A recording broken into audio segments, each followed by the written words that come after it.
My brother slammed his wineglass on the table at our Easter dinner, bragging about his upcoming promotion and the millions he would make in tech. He looked at me with pure disgust and told me that not everyone is cut out for a real career, mocking my little finance business.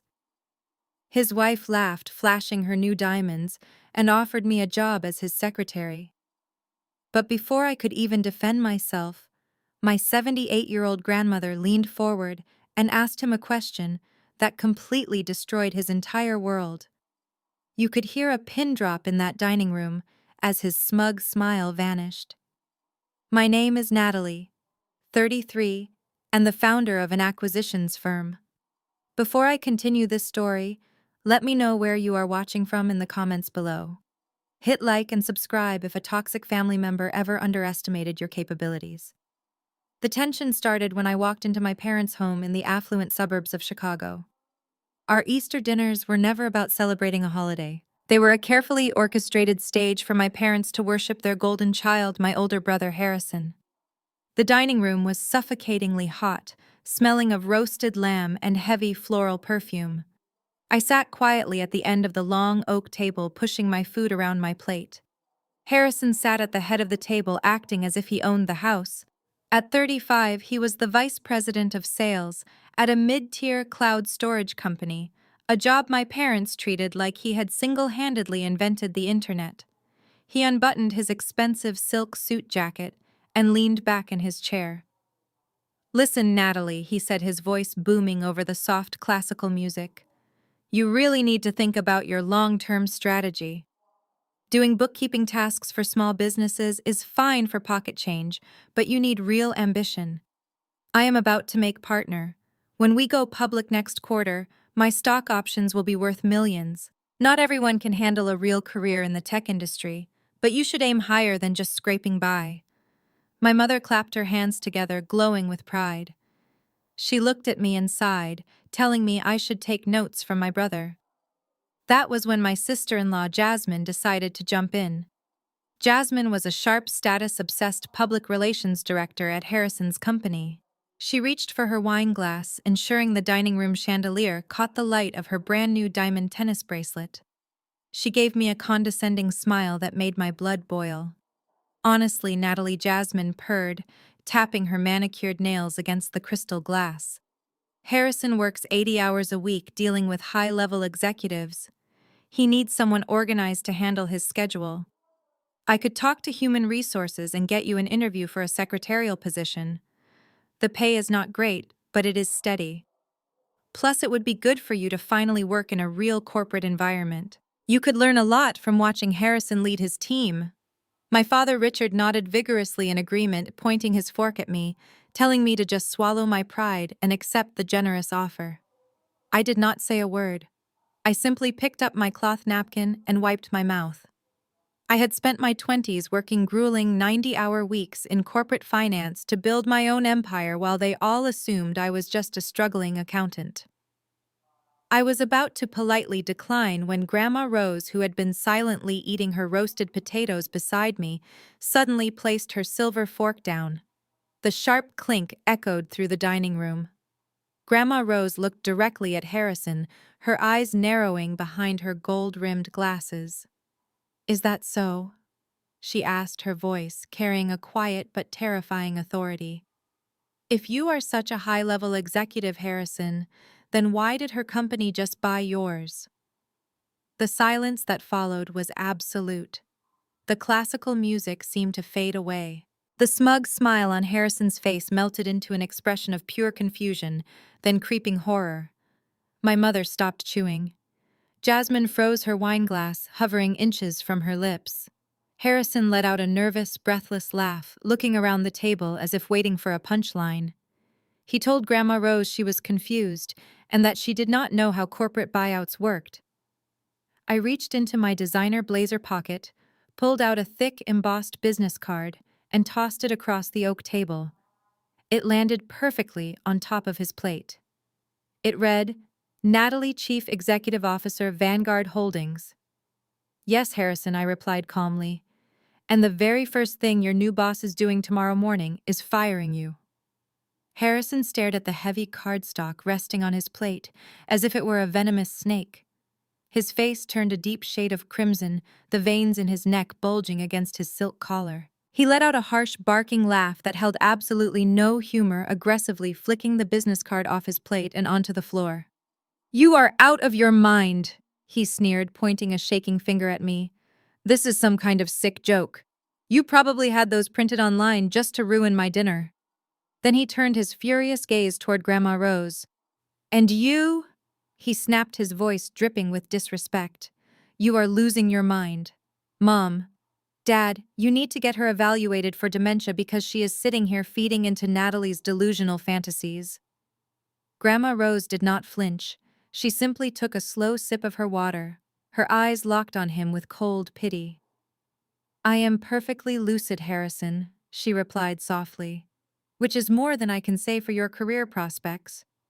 Jasmine snatched the card off the floor, her eyes scanning the embossed gold lettering.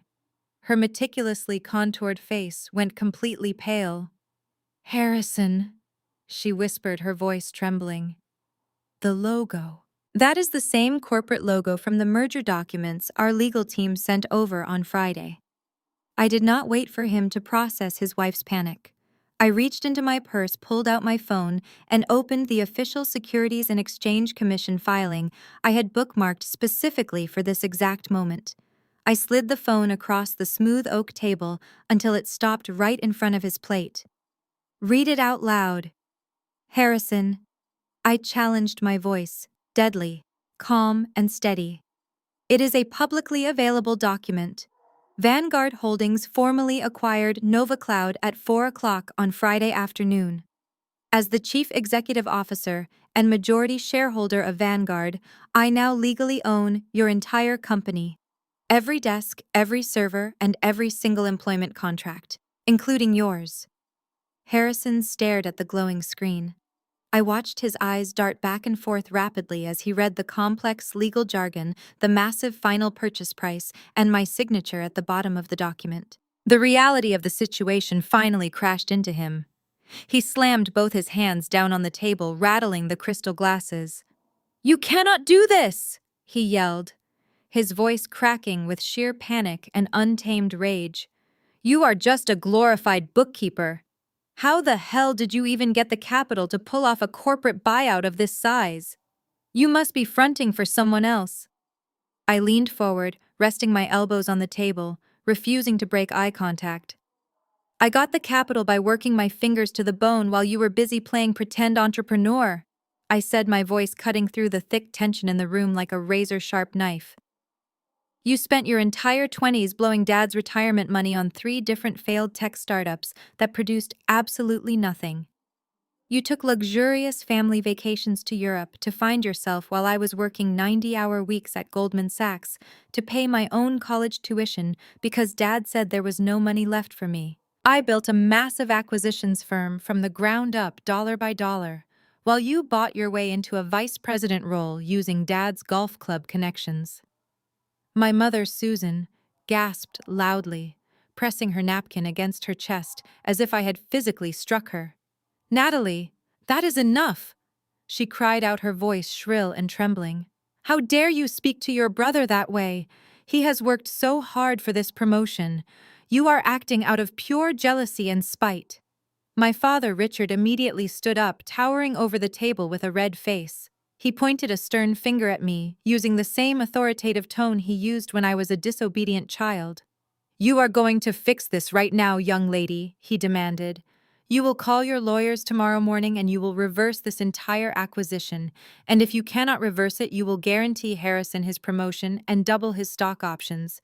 Jasmine is your family. Harrison is your brother. You are not going to humiliate him at his own company." I looked at my parents, feeling a familiar wave of disappointment wash over me. Even now, faced with undeniable proof of my success and his arrogance, their only instinct was to protect the golden child. They did not care about my accomplishments. They only cared about his fragile ego. "I am not reversing anything, Dad," I said firmly, standing up from my chair. I picked up my leather purse and walked straight out into the cold night. The weekend passed without a single text or phone call from my family, which was exactly how I preferred it. By 8 o'clock on Monday morning, I was already at my desk on the top floor of the Vanguard Holdings Tower in downtown Chicago. My corner office was enclosed entirely in floor-to-ceiling glass, offering a panoramic view of the city skyline. I was reviewing the final transition documents for the Nova Cloud acquisition when the heavy glass doors of my suite were violently shoved open. Harrison stormed into my office, his face flushed and his tie slightly crooked. He was closely followed by Jasmine, who was clutching a designer leather briefcase as if it were a weapon. Trailing right behind them was a short, balding man in an ill-fitting gray suit who clutched a stack of legal folders. They had completely bypassed the security check downstairs, likely by bullying the new receptionist. My executive assistant, a sharp young woman named Megan, rushed in behind them with her phone in her hand, apologizing profusely and asking if she should call building security. I held up a single hand, signaling for her to stop. I told her it was fine and instructed her to close the door behind them. The heavy glass door clicked shut, sealing the four of us inside the soundproof room. Harrison did not even bother to sit down. He marched right up to my custom mahogany desk and slammed both of his hands down flat on the surface, just like he had done at the dining room table 2 nights prior. "You think you are so smart, Natalie," he snarled, leaning over my desk to invade my personal space. "You think you can just swoop in, buy my company, and kick me to the curb without any consequences? Well, you are dead wrong. We are not leaving this building until we get exactly what we are owed." The balding man stepped forward, clearing his throat loudly. He introduced himself as Gregory Pendleton, their corporate legal counsel. He did not offer to shake my hand. Instead, he aggressively tossed a thick legal document directly onto my keyboard. As the new owner of Nova Cloud, Gregory said, using a practiced, overly confident tone, "You are legally bound by the existing executive employment contracts. My clients are fully aware that you intend to terminate their employment out of personal vindictiveness. However, both Harrison and Jasmine have golden parachute clauses explicitly written into their contracts. If they are terminated without cause following an acquisition, Vanguard Holdings is legally obligated to pay out their full severance packages, unvested stock options, and health benefits. That totals exactly $5 million. You have 24 hours to wire the funds, or we take this to court." I did not look at the document. I simply leaned back in my ergonomic leather chair and steepled my fingers together. Jasmine stepped up next to her husband, her posture rigid and her eyes flashing with pure malice. "You really thought you could just push us out and ruin our lives?" she sneered, placing her hands on her hips. "I am the director of public relations, Natalie. I have the direct cell phone numbers of every major tech journalist in Silicon Valley and New York. If you do not authorize that $5 million wire transfer by tomorrow morning, I am going to make sure your little finance company becomes the biggest scandal of the year. I will go on every morning talk show and write exclusive articles detailing how the CEO of Vanguard Holdings wrongfully terminated a pregnant African-American woman out of sheer family jealousy. I will slap you with a discrimination lawsuit so massive it will completely bankrupt this entire firm. The board of directors will force you to resign before the week is over." They stood there breathing heavily, looking incredibly proud of themselves. They genuinely believed they had outsmarted me. They thought they had backed me into a corner and that I would write a $5 million check just to make them go away. I slowly stood up from my chair and walked over to the sleek espresso machine resting on the side console of my office. I picked up a ceramic mug and pressed the brew button. The machine whirred to life, filling the tense silence in the room with the rich aroma of dark roast coffee. "You are awfully quiet," Natalie Harrison mocked, crossing his arms over his chest. "Finally realizing you bit off more than you can chew." I picked up my coffee mug, took a slow, deliberate sip, and turned to face them. I let my eyes drift upward just for a fraction of a second toward the upper right corner of the room. Hidden discreetly behind a smoke detector was a high-definition security camera equipped with an ultra-sensitive microphone. It recorded directly to a secure off-site server. I had just let them stand in my office, and clearly articulate a blatant attempt at corporate extortion on crystal clear audio. I smiled warmly at them. "Are you finished?" I asked softly. Gregory Pendleton shifted uncomfortably in his cheap suit, his eyes darting toward the ceiling where my gaze had just lingered. Harrison, however, was too arrogant to realize he had just walked into a trap. He slammed his hand on the desk again, demanding I stop playing games and authorize the $5 million wire transfer. I ignored him completely. I set my coffee mug down, pulled out a small key from my pocket, and unlocked the heavy bottom drawer of my mahogany desk. I reached inside and pulled out a thick, bright red folder, dropping it heavily onto the center of the desk. The sharp thud made Jasmine flinch. "You see, Harrison?" I began, my voice echoing coldly in the glass room. "When Vanguard Holdings acquires a company, we do not just blindly sign checks. We conduct a rigorous microscopic due diligence process. I bought Nova Cloud for its proprietary cloud architecture and its talented engineering team. I did not buy it for its failing sales department." I flipped open the red folder.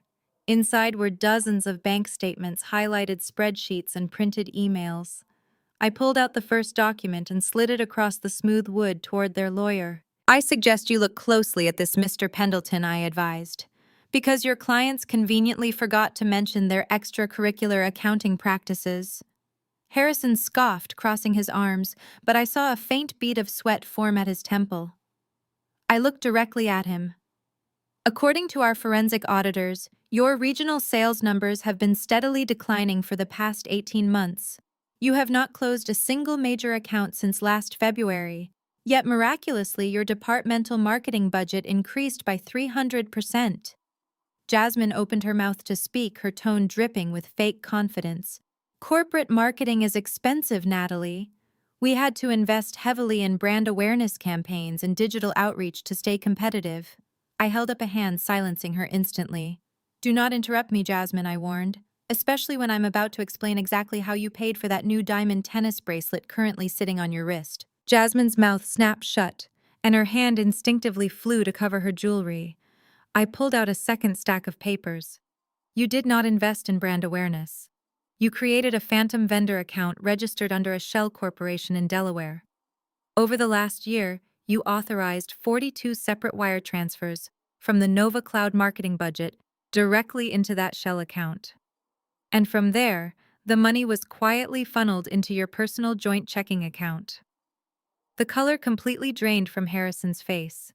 He opened his mouth, but no words came out. I continued reading from the audit, my voice relentless. "You used embezzled corporate funds to pay the $3,000 monthly lease on Jasmine's luxury Range Rover. You used company money to pay the $50,000 initiation fee for the Oakbrook Country Club. You even expensed a 2-week luxury vacation to the Maldives, labeling it as a high-level client retention summit, despite the fact that no clients were present." Gregory Pendleton nervously cleared his throat and stepped back from the desk, suddenly looking at his clients with intense professional disgust. As a corporate lawyer, he knew exactly what he was looking at. This was not a contract dispute. This was a massive financial crime. I looked at the lawyer and pointed to the legal document he had thrown at me earlier. "Paragraph 4, Section B of the executive contract you brought into my office clearly states that the golden parachute clause is rendered completely null and void in the event of gross financial misconduct, fraud, or embezzlement. I am not laying them off due to corporate restructuring. I am terminating them for cause. Effective immediately. Their $5 million severance package is legally voided to exactly $0. Their unvested stock options are permanently canceled. Furthermore, Vanguard Holdings reserves the right to pursue civil litigation to recover the stolen funds." Jasmine let out a sharp, breathless gasp, stumbling backward until her back hit the glass wall. Her perfect public relations facade shattered entirely. Harrison snapped. The realization that his money, his job, and his precious reputation were gone pushed him over the edge. "You deceitful witch!" he roared, his face contorted in absolute rage. He lunged across the desk, his hands reaching wildly for my jacket collar. He never made it. I had pressed the silent panic button under my desk the moment they walked into the room. Before Harrison could even touch me, the glass doors burst open. 3 massive Vanguard security guards stormed in. 2 of them grabbed Harrison by the shoulders, forcefully dragging him off my desk and pinning his arms behind his back. The third guard stepped between me and Jasmine, instructing her to step out of the office immediately. "Get your hands off me!" Harrison screamed violently, thrashing against the guards as they began to march him out of the suite. "Do you know who I am? I will destroy you, Natalie. I will take everything from you." I stood up, smoothing the front of my blazer, and watched as they dragged my furious brother out of the executive wing. Jasmine followed closely behind, her high heels clicking frantically against the hardwood floor as she sobbed and shouted empty threats. Gregory Pendleton hastily snatched his briefcase, muttered a panicked apology to me, and practically ran out the door to distance himself from them. I took another sip of my coffee. The cleanup had officially begun. By 8 o'clock that evening, the sheer adrenaline from the morning confrontation in my office had finally started to wear off. I was standing in the sleek, modern kitchen of my downtown penthouse, pouring a generous glass of red wine, ready to enjoy the quiet solitude. Then the heavy brass knocker on my front door echoed loudly through the hallway. I checked the security monitor and let out a deep, exhausted sigh. It was my parents. Before I could even fully open the thick wooden door, my mother aggressively pushed her way inside, ignoring all normal boundaries. Susan was an absolute wreck. Her expensive mascara was smeared heavily beneath her eyes, and she was sobbing uncontrollably, clutching a damp tissue in her trembling hands.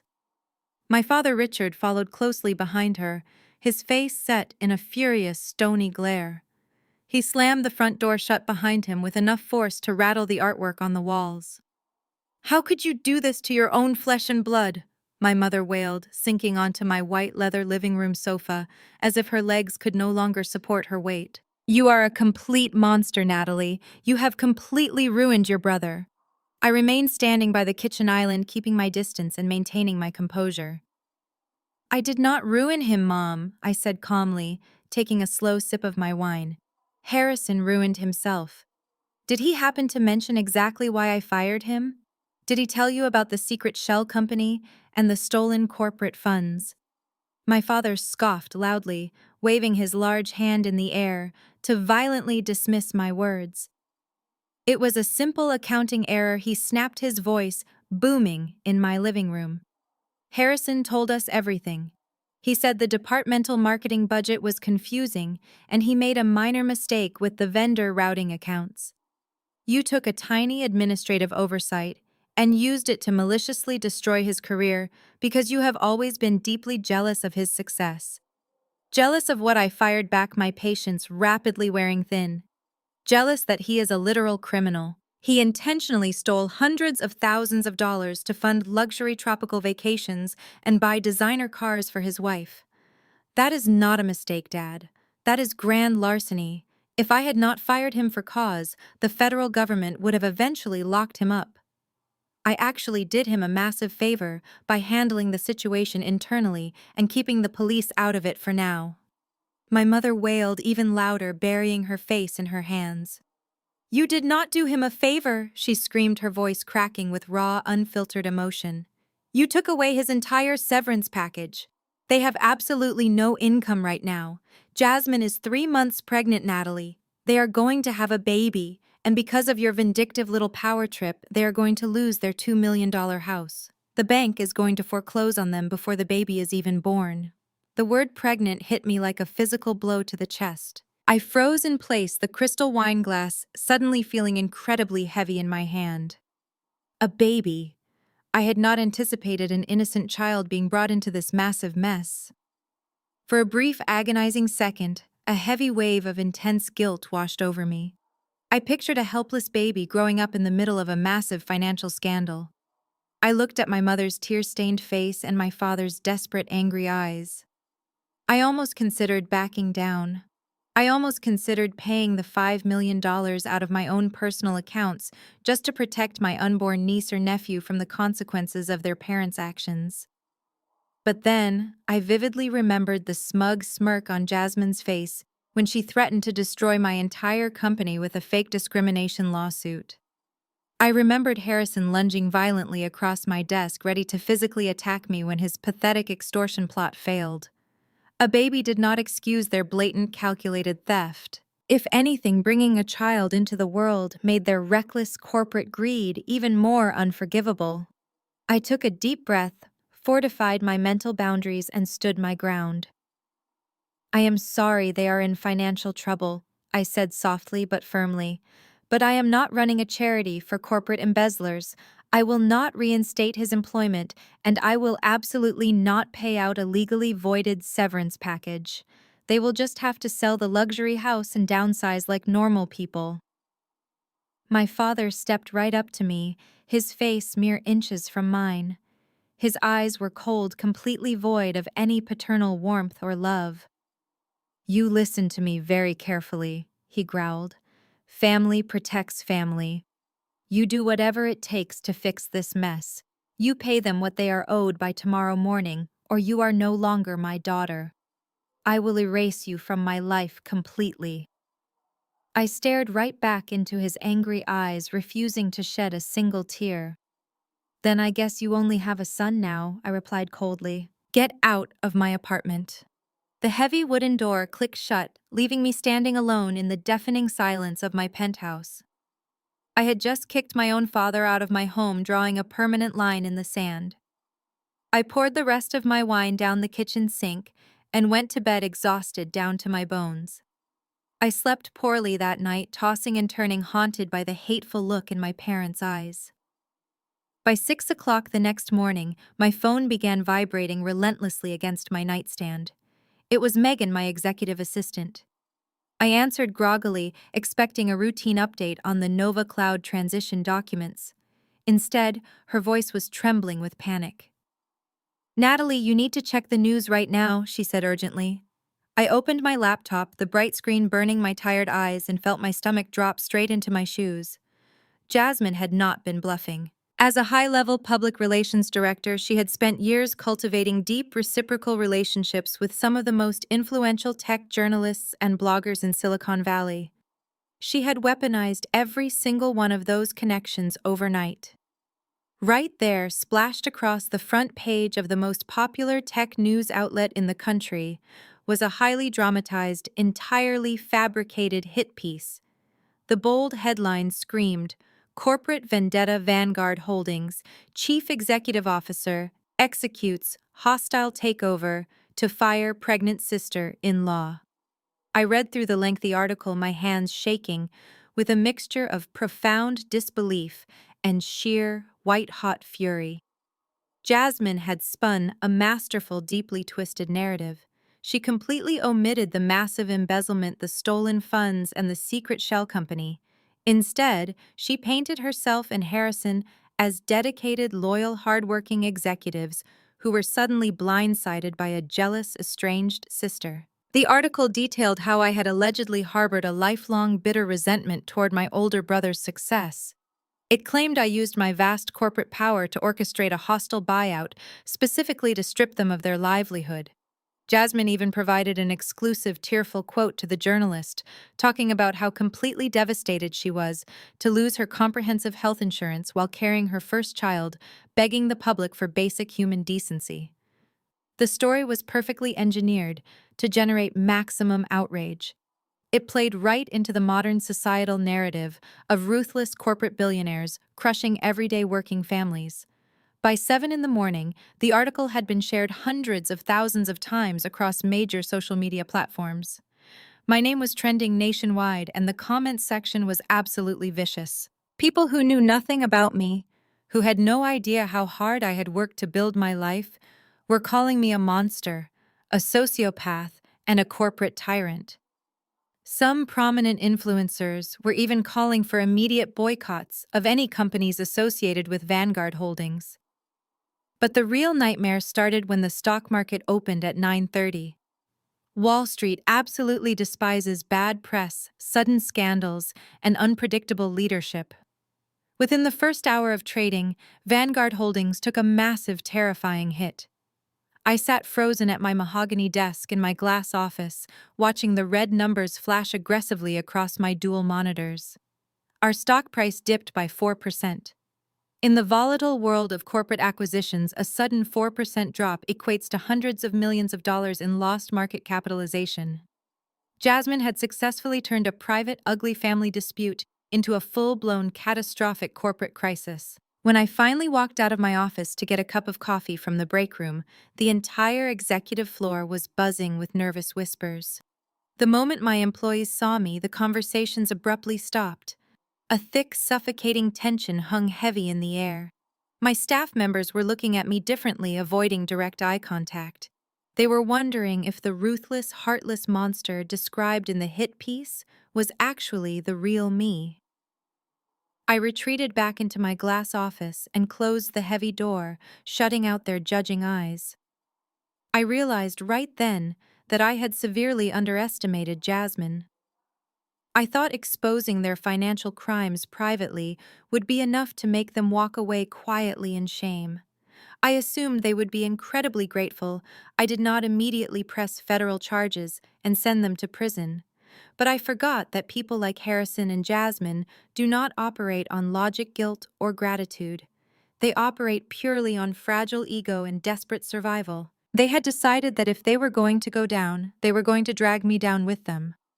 My office phone suddenly rang, breaking my dark train of thought. It was the internal line. Megan quickly informed me that the board of directors had just called a mandatory emergency meeting. The real corporate war had truly just begun. I walked straight from my office to the main boardroom on the 50th floor. The massive mahogany table was surrounded by the 7 members of the Vanguard Holdings board of directors.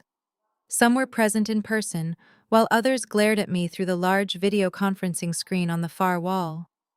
The atmosphere in the room was incredibly suffocating.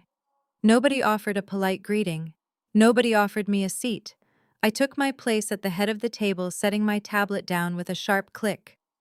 Before I could open my mouth to explain the situation, Greg Mitchell decided to take the floor. Greg always deeply resented reporting to a younger female chief executive officer. He was a relic of an older, much more toxic corporate culture, and he had been waiting for years for me to make a fatal mistake. He tossed a printed copy of Jasmine's hit piece onto the center of the table. The headline glaring up at everyone was a stark reminder of the massive mess I was in. "Are you going to explain this to us, Natalie?" Greg demanded, his tone dripping with condescension. "Because my phone has been ringing off the hook all morning. Investors are panicking. Our stock is down 4%, and the entire internet thinks Vanguard Holdings is being run by a vindictive, emotionally unstable tyrant who fires pregnant women out of petty sibling jealousy." I kept my posture completely rigid, refusing to let him see me sweat.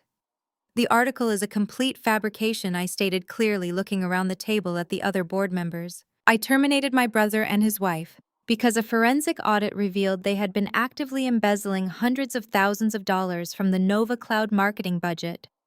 I fired them for cause. I handled the situation quietly to protect the company from a public scandal. They decided to retaliate by weaponizing the media." Greg let out a loud, patronizing sigh and leaned back in his expensive leather chair. "Oh, of course," he mocked, waving his hand dismissively. "It is always someone else's fault. But frankly, Natalie, the truth does not matter to Wall Street. Perception is reality. And right now the perception is that you brought your family drama into the boardroom.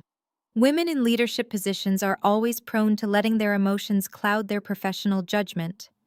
You let your personal resentment toward your brother jeopardize an $80 million acquisition." My blood ran cold. He was not just attacking my business decisions.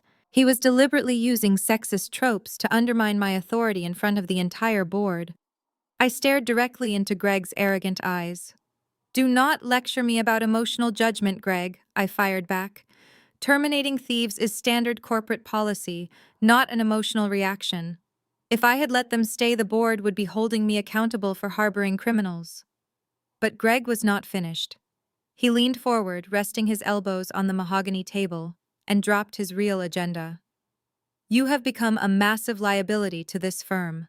The shareholders are spooked. Vanguard needs strong, stable, and objective leadership right now. I am officially proposing a vote of no confidence. I believe Natalie needs to step down as Chief Executive Officer effective immediately until this public relations nightmare is fully resolved. I am willing to step in as Interim Chief Executive Officer to stabilize the stock. The realization hit me like a freight train. This was not just a panicked reaction to a bad news cycle. This was a highly calculated internal coup. Greg had been quietly building alliances behind my back, and Jasmine's article had just handed him the perfect excuse to finally overthrow me on a silver platter. I looked at the other board members. A few of them looked uncomfortable, but several others were actually nodding in agreement with Greg. They cared about their portfolios, not my career. You cannot vote me out based on a fake news article, I argued, my heart pounding aggressively against my ribs. I own the largest voting block of shares. You do not own a true majority, Greg countered with a nasty smirk. And if the stock drops another 2% by tomorrow, the rest of the board will unanimously back my motion. You are bleeding out. An older board member named Thomas finally spoke up. We will not vote today, Thomas said reasonably. But Greg is right about the public relations disaster. We cannot weather this storm indefinitely without action. Natalie, you have exactly 72 hours. You need to provide undeniable public proof that your brother committed corporate fraud. Clear our name by Thursday morning or resign. I stood up. You will have proof, I promised, walking out of the room, the countdown echoing loudly in my head. I walked back to my glass office, the heavy weight of the 72-hour deadline pressing down on my shoulders. 3 days to save the company I built from the ground up, dollar by dollar. I sat behind my desk and stared out at the Chicago skyline, my mind racing through every possible legal strategy. Just as I was about to call my corporate investigative team, my personal cell phone buzzed aggressively against the mahogany wood. The caller identification displayed Harrison's name. I stared at the glowing screen for a moment. He had not called me since I had security drag him out of the building. I knew exactly what this was. He had seen the stock drop. He had seen the chaos Jasmine had unleashed, and he was calling to gloat. I took a deep breath, reached over, and pressed the green accept button, immediately tapping the record function on my secondary office phone line. Hello, Harrison, I answered, keeping my voice completely devoid of any emotion. Natalie, my little sister, Harrison replied. His tone was dripping with that familiar, sickeningly sweet arrogance. You sounded a bit stressed on the news this morning. I saw Vanguard took a massive hit at the opening bell. It is a real shame what happens when the public finds out who you truly are.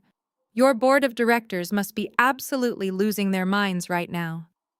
I did not take the bait. I simply leaned back in my ergonomic chair and waited. I knew Harrison too well. He did not call just to rub salt in the wound. He called because he wanted something. Cut to the chase, Harrison, I said coldly. I have a major company to run. What do you want? He let out a low chuckle. I want to help you, Natalie. I really do. Despite how horribly you treated my pregnant wife, I am still your big brother.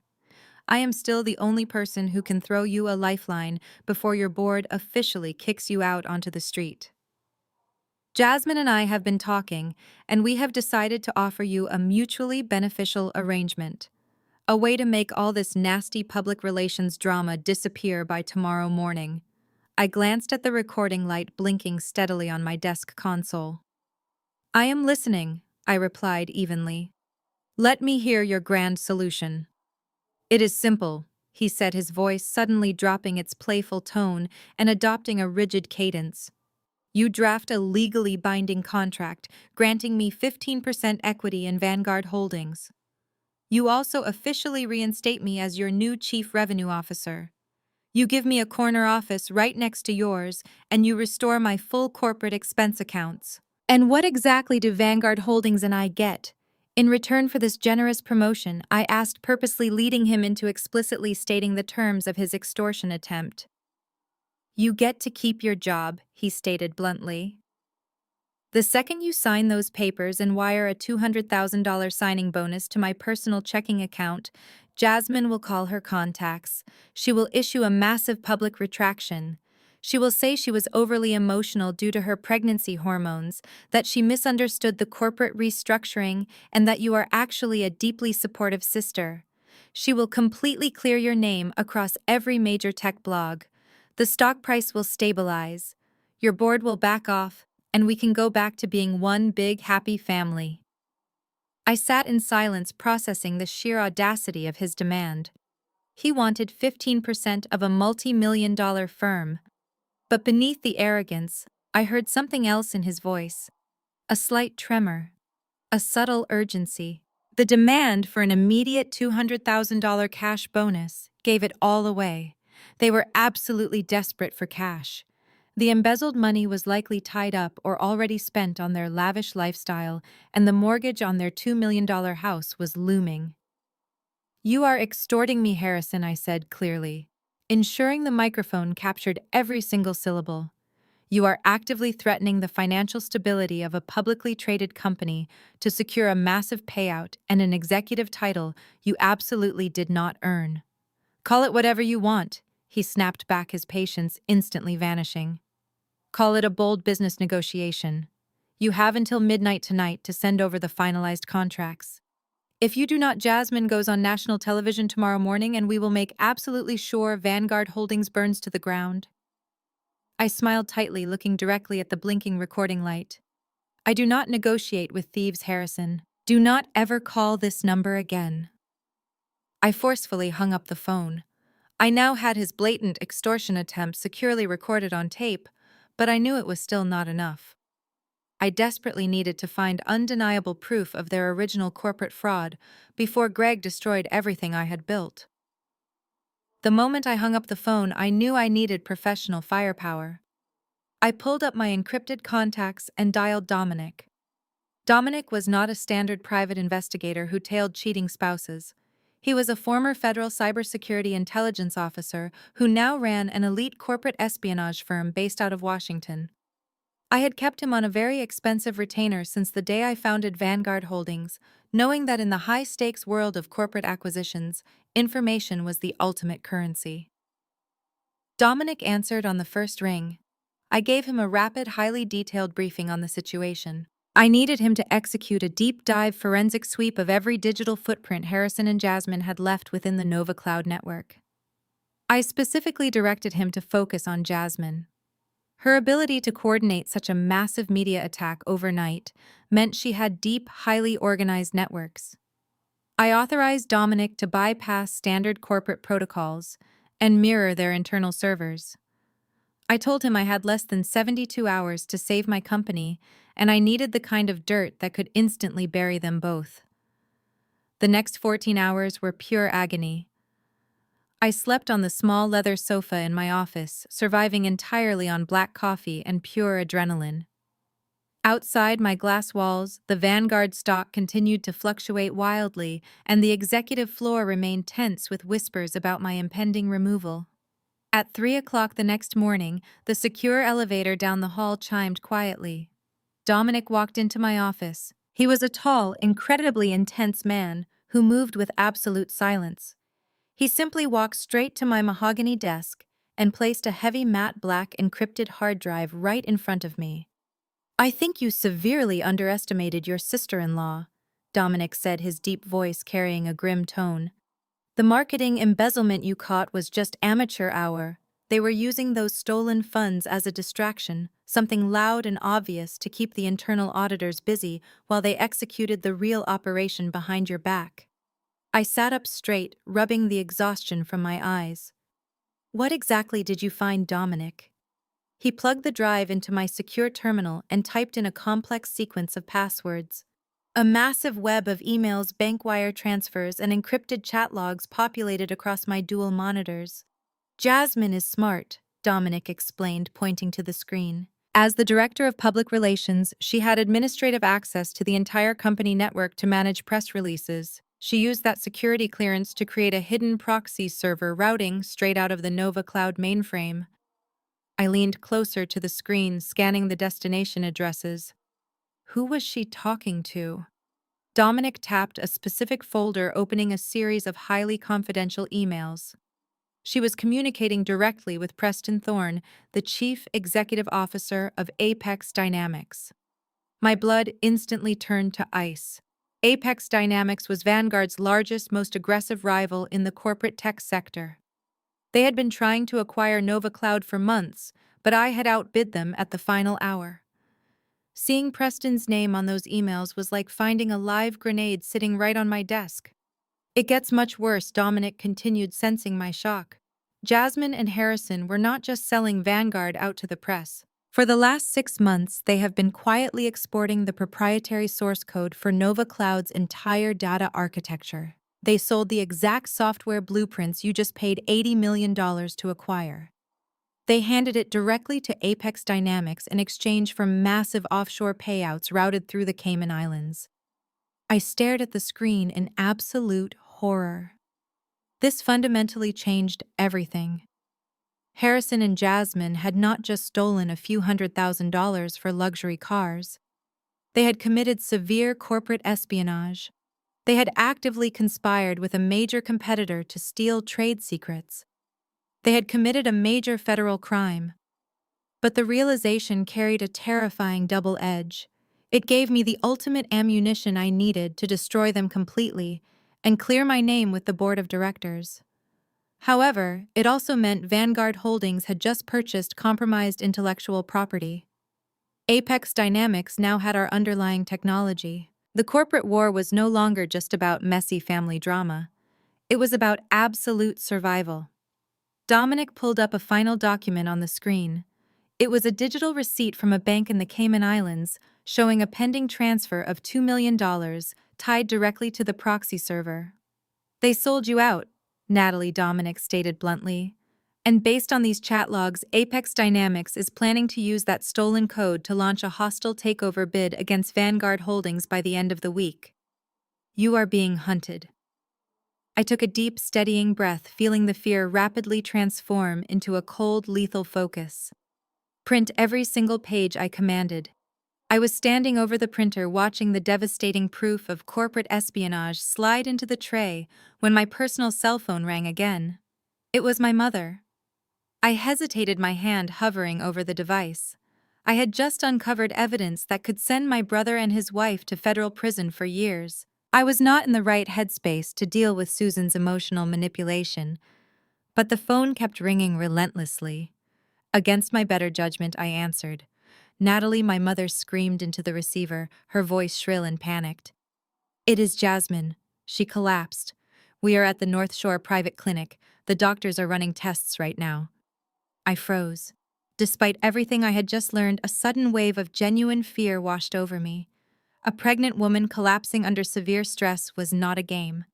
If the stress of being fired and the ensuing media circus had harmed an unborn child, I would never be able to live with myself, regardless of how terribly they had behaved. Are they okay? I asked, my voice tight. Is the baby safe? We do not know anything yet. Susan cried, her words tumbling out in a frantic rush. Harrison is in the room with her now. She was so incredibly stressed about the house and the medical bills, Natalie. How could you let this happen to your own family? Get down here immediately. She hung up before I could say another word. I grabbed my purse, ignoring the stack of freshly printed evidence on my desk, and rushed out of the office. The drive to the North Shore private clinic took less than 20 minutes, but it felt like hours. It was an exclusive high-end medical facility known for treating Chicago's wealthy elite. I parked my car and practically sprinted through the revolving glass doors into the main lobby. I approached the front desk, my heart pounding against my ribs, and asked for Jasmine's room number. The receptionist, a middle-aged woman with a kind smile, typed the name into her computer. She looked confused for a moment, adjusted her glasses, and typed it in again. I am sorry, miss, she said politely.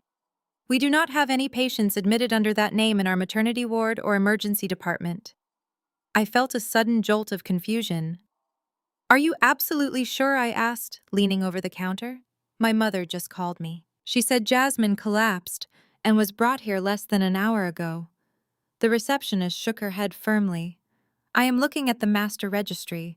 The only person registered under that name is currently a guest in our VIP wellness pavilion. It is located on the second floor just past the cafeteria. They offer elective spa services and nutritional counseling, not emergency medical care. The heavy blanket of guilt that had been suffocating me for the last 20 minutes instantly evaporated, replaced by a cold, sharp realization. I thanked the receptionist and walked toward the elevators, my jaw set tight. I rode up to the second floor and stepped out into a beautifully decorated hallway lined with expensive artwork and plush carpeting. I walked past the wellness pavilion and approached the VIP cafeteria, a quiet sunlit room overlooking a manicured courtyard. I stopped dead in my tracks just outside the glass doors. Sitting at a small table by the window, looking completely healthy and vibrant, was Jasmine. She was not hooked up to any fetal monitors. She was not pale or exhausted from a traumatic collapse. She was wearing a designer silk robe, her hair perfectly styled. She had her cell phone pressed to her ear, laughing loudly. And in her free hand, she was casually holding a half-empty glass of chilled white wine. I stood there watching her take a long, relaxed sip of the Chardonnay. The magnitude of the deception hit me with full force. There was no medical emergency. There was no stress-induced collapse. And judging by the casual consumption of alcohol in a medical facility, there was absolutely no pregnancy. The entire narrative was a complete and utter fabrication. Jasmine had orchestrated the whole hospital scenario purely to manipulate my parents, and likely to stage another photo opportunity for her public relations campaign. She was using a fake pregnancy to paint herself as the ultimate victim and me as the ruthless corporate villain. I pulled out my phone and quickly snapped several high-resolution photos of her through the glass, making sure the wine glass and her relaxed, laughing expression were clearly visible. I did not storm into the cafeteria to confront her. I did not scream or cause a scene. Confronting a narcissist in public only gives them the attention they desperately crave. I needed a witness, someone who would finally see the absolute truth without any filters or excuses. I turned around and walked back toward the elevators, pulling up my mother's cell phone number. The game was over. I pressed the call button on my mother's contact and listened to the dial tone. When she finally answered, her voice was a frantic whisper. "Natalie, where are you?" she demanded. "Harrison is arguing with the front desk downstairs because they will not tell him what room she is in." I kept my voice perfectly flat. "Mom, stop crying and come up to the second floor. Walk past the wellness pavilion and meet me right outside the VIP cafeteria. Do it right now." I hung up before she could ask questions and waited by the wooden doors. 2 minutes later, Susan rushed down the hallway. Her face was flushed, practically vibrating with nervous energy. She grabbed my arm the second she saw me. "Is she in there?" Susan asked, her eyes darting around. "Did the doctor say if the baby is safe?" I did not say a word.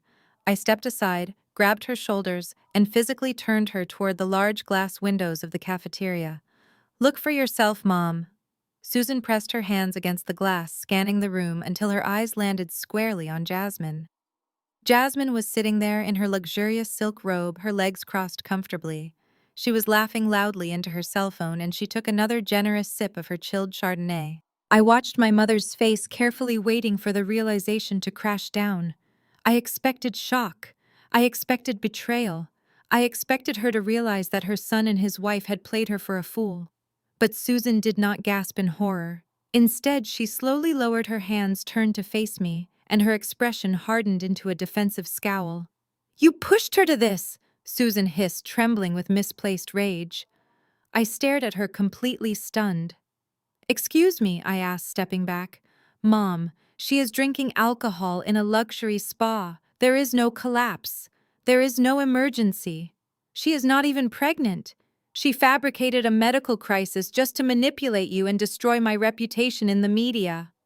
Susan crossed her arms tightly, jutting her chin out in defiance. "She had to say that, Natalie. She had to invent a story because you left them absolutely no choice. You fired them without a dime of severance. You threw them to the wolves. They needed the public to sympathize with them so they could survive this horrible ordeal you put them through. If you had just been a decent sister and given Harrison the money he deserved, Jasmine would never have been forced to lie to us." A deep, sickening feeling settled into my stomach. The magnitude of her delusion was suffocating.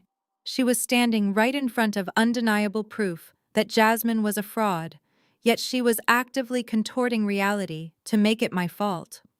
In her eyes, Harrison and his wife could commit any sin, tell any lie, and steal any amount of money, and the blame would always fall squarely on my shoulders. I realized I could never win with her. "You know, Mom," I said softly, the anger draining from my voice replaced by cold detachment. "I used to wonder why you always defended him. I used to think if I just worked harder, you would finally be proud of me. But you just care about protecting your golden boy." Susan scoffed. "Please stop the dramatic victim routine. Harrison is the only one who actually takes care of us." I let out a short laugh. "Do you honestly believe Harrison takes care of you?" I took a step closer, forcing her to look me in the eyes. "Who do you think has been paying the mortgage on your house for the last 5 years?" Susan froze. "What are you talking about?" she stammered. "Dad pays the mortgage. My father retired 5 years ago with massive credit card debt because he funded Harrison's failed startups," I corrected her. "He was going to lose your house. He came begging to me to save it. For 5 years, I have been quietly transferring $4,000 a month into your account so the bank would not foreclose. Your precious son never gave you a dime. I have been paying for the roof over your head while you defend the people trying to destroy my life." Susan's face turned completely ashen. She opened her mouth, but no sound came out. Her illusion was shattered. "You do not have to worry about me anymore," I continued mercilessly, "because as of right now, those monthly transfers are officially canceled. I am cutting you off completely. If Harrison takes care of you, he can pay your bills with the money he embezzled." I turned around and walked down the hallway, leaving my mother standing alone outside the glass doors, staring blankly. I left the North Shore private clinic without looking back. My phone buzzed constantly on the drive back to downtown Chicago, but I ignored every single call from my mother. I had finally severed the toxic emotional anchor of my family, but any sense of personal relief was immediately overshadowed by the ticking clock on my career. When I stepped off the private elevator onto the executive floor of Vanguard Holdings, the atmosphere was absolute chaos. Junior analysts were practically sprinting down the glass corridors. The phones at the main reception desk were ringing incessantly, their red lights flashing like warning beacons. Megan intercepted me before I could even reach the handle of my office door. "Natalie, it is Apex Dynamics," Megan said, her voice shaking violently as she thrust an electronic tablet into my hands. "They just went public with it." I looked down at the glowing screen, feeling the blood drain completely from my face. Preston Thorne, the ruthless chief executive officer of Apex Dynamics, had just launched a massive unsolicited tender offer to buy Vanguard Holdings. He was directly appealing to our institutional shareholders, offering a 20% premium over our currently depressed stock price. It was a classic, highly aggressive hostile takeover bid. But the timing was absolutely not a coincidence. Preston was specifically capitalizing on the public relations bloodbath Jasmine had engineered over the weekend. He knew Wall Street was deeply panicked by the fake articles about my supposedly unstable leadership, and he was swooping in to play the role of the corporate savior. I walked into my glass office and used the remote to turn on the financial news network, playing on the massive flat-screen monitor. There, sitting in a pristine television studio in New York, was Greg Mitchell. My own board member was giving an exclusive live interview, openly betraying me on national television. "Vanguard Holdings is a fundamentally phenomenal company," Greg said smoothly to the anchor, casually adjusting his expensive silk tie. "But unfortunately, current executive leadership has allowed messy personal family vendettas to severely damage our market value. The board of directors has a strict fiduciary duty to our shareholders. In light of the recent public scandals and the volatile stock performance, I believe the Apex Dynamics acquisition offer is exactly the stabilizing force this firm desperately needs. As a senior board member, I strongly encourage all Vanguard shareholders to accept the tender offer." I muted the television, gripping the cold edge of my mahogany desk so hard my knuckles turned white. Greg was actively trying to force a massive shareholder revolt. If enough investors panicked and sold their shares directly to Apex Dynamics, Preston Thorne would gain a controlling voting interest. He would immediately fire me and dissolve the Vanguard board. But looking at the printed stack of stolen intellectual property evidence Dominic had uncovered just hours ago, the entire sinister puzzle perfectly snapped together. Apex Dynamics did not actually want to absorb Vanguard holdings. They desperately wanted to bury their own crime. Jasmine and Harrison had illegally sold them the Nova Cloud source code. If the federal government ever found out about the transaction, Preston Thorne would face decades in prison for corporate espionage. But if Apex successfully bought Vanguard in a hostile takeover, they would legally own the code. The massive theft would be erased under the guise of corporate consolidation. My brother and his wife had handed a billion-dollar corporate raider the exact weapon they needed to steal my entire empire. I was now fighting a brutal, exhausting war on two entirely different fronts. On one side, I had a toxic family that was entirely willing to fake pregnancies and destroy my public reputation just to secure a severance check they did not earn. On the other side, I had a ruthless corporate titan actively trying to swallow my company whole to cover up a major federal crime. I looked at the digital clock on my office wall. I had less than 48 hours before the emergency board meeting where Greg planned to hold the formal vote of no confidence. If he succeeded, Apex would win Harrison, and Jasmine would get away with massive embezzlement, and I would lose absolutely everything I had sacrificed my youth to build. I needed a miracle. I needed a massive, unexpected injection of capital to block the Apex buyout, and I needed an ironclad way to present the espionage evidence to the entire board without Greg intercepting it beforehand. I picked up my desk phone to call my primary legal team, bracing myself for the hardest legal fight of my professional life. Just as my finger hovered over the dial pad, the heavy glass doors of my office swung open. The receptionist stood there looking completely bewildered. "Natalie," she stammered nervously. "I told her you were not taking any visitors today, but she absolutely refused to wait in the lobby. She simply walked right past our security desk." The receptionist stepped aside nervously as a small but incredibly imposing figure walked straight into my glass office. It was Grandma Rose. She was wearing a tailored tweed suit, carrying a vintage leather handbag that probably cost more than my first car. She did not look like a confused 78-year-old woman. She looked like a seasoned general stepping onto a battlefield. "Thank you, dear. You can leave us now," Grandma Rose said to the receptionist. She reached out and pulled the heavy glass door shut, locking it with a sharp click. I stood up from my desk, completely stunned. "Grandma, what are you doing here?" I asked, rushing around my desk to help her to a chair. "You should not be traveling alone all the way downtown." Grandma Rose waved away my offered hand and seated herself gracefully in the leather armchair opposite my desk. She glanced up at the muted television screen where Greg was still smiling for the financial news cameras. "I see your board of directors is just as spineless as your father," she remarked casually, setting her handbag on her lap. "Sit down, Natalie. We have an enormous amount of work to do and very little time to do it." I sat back down, my mind struggling to process her sudden appearance. "Grandma, you do not understand how bad this is." I started, my voice trembling slightly. "Apex Dynamics just launched a hostile takeover. Harrison and Jasmine sold them our proprietary software code. Greg is trying to rally the shareholders to force me out. I am completely surrounded." Grandma Rose held up a single manicured hand, demanding absolute silence. "I understand perfectly," she said, her voice dropping to a stern, authoritative register. "I have been watching the market all morning. I know exactly what Apex is trying to do, and I know exactly what your brother is. But more importantly, I know what your father is." She unclasped her vintage handbag and reached inside. "Your grandfather Theodore was a brilliant man, Natalie. He built a real estate and commercial empire from absolutely nothing. When he passed away, everyone in the family assumed he left his entire fortune directly to Richard. They assumed Richard was the sole heir to the estate." I nodded slowly. He did leave it to Dad, I replied.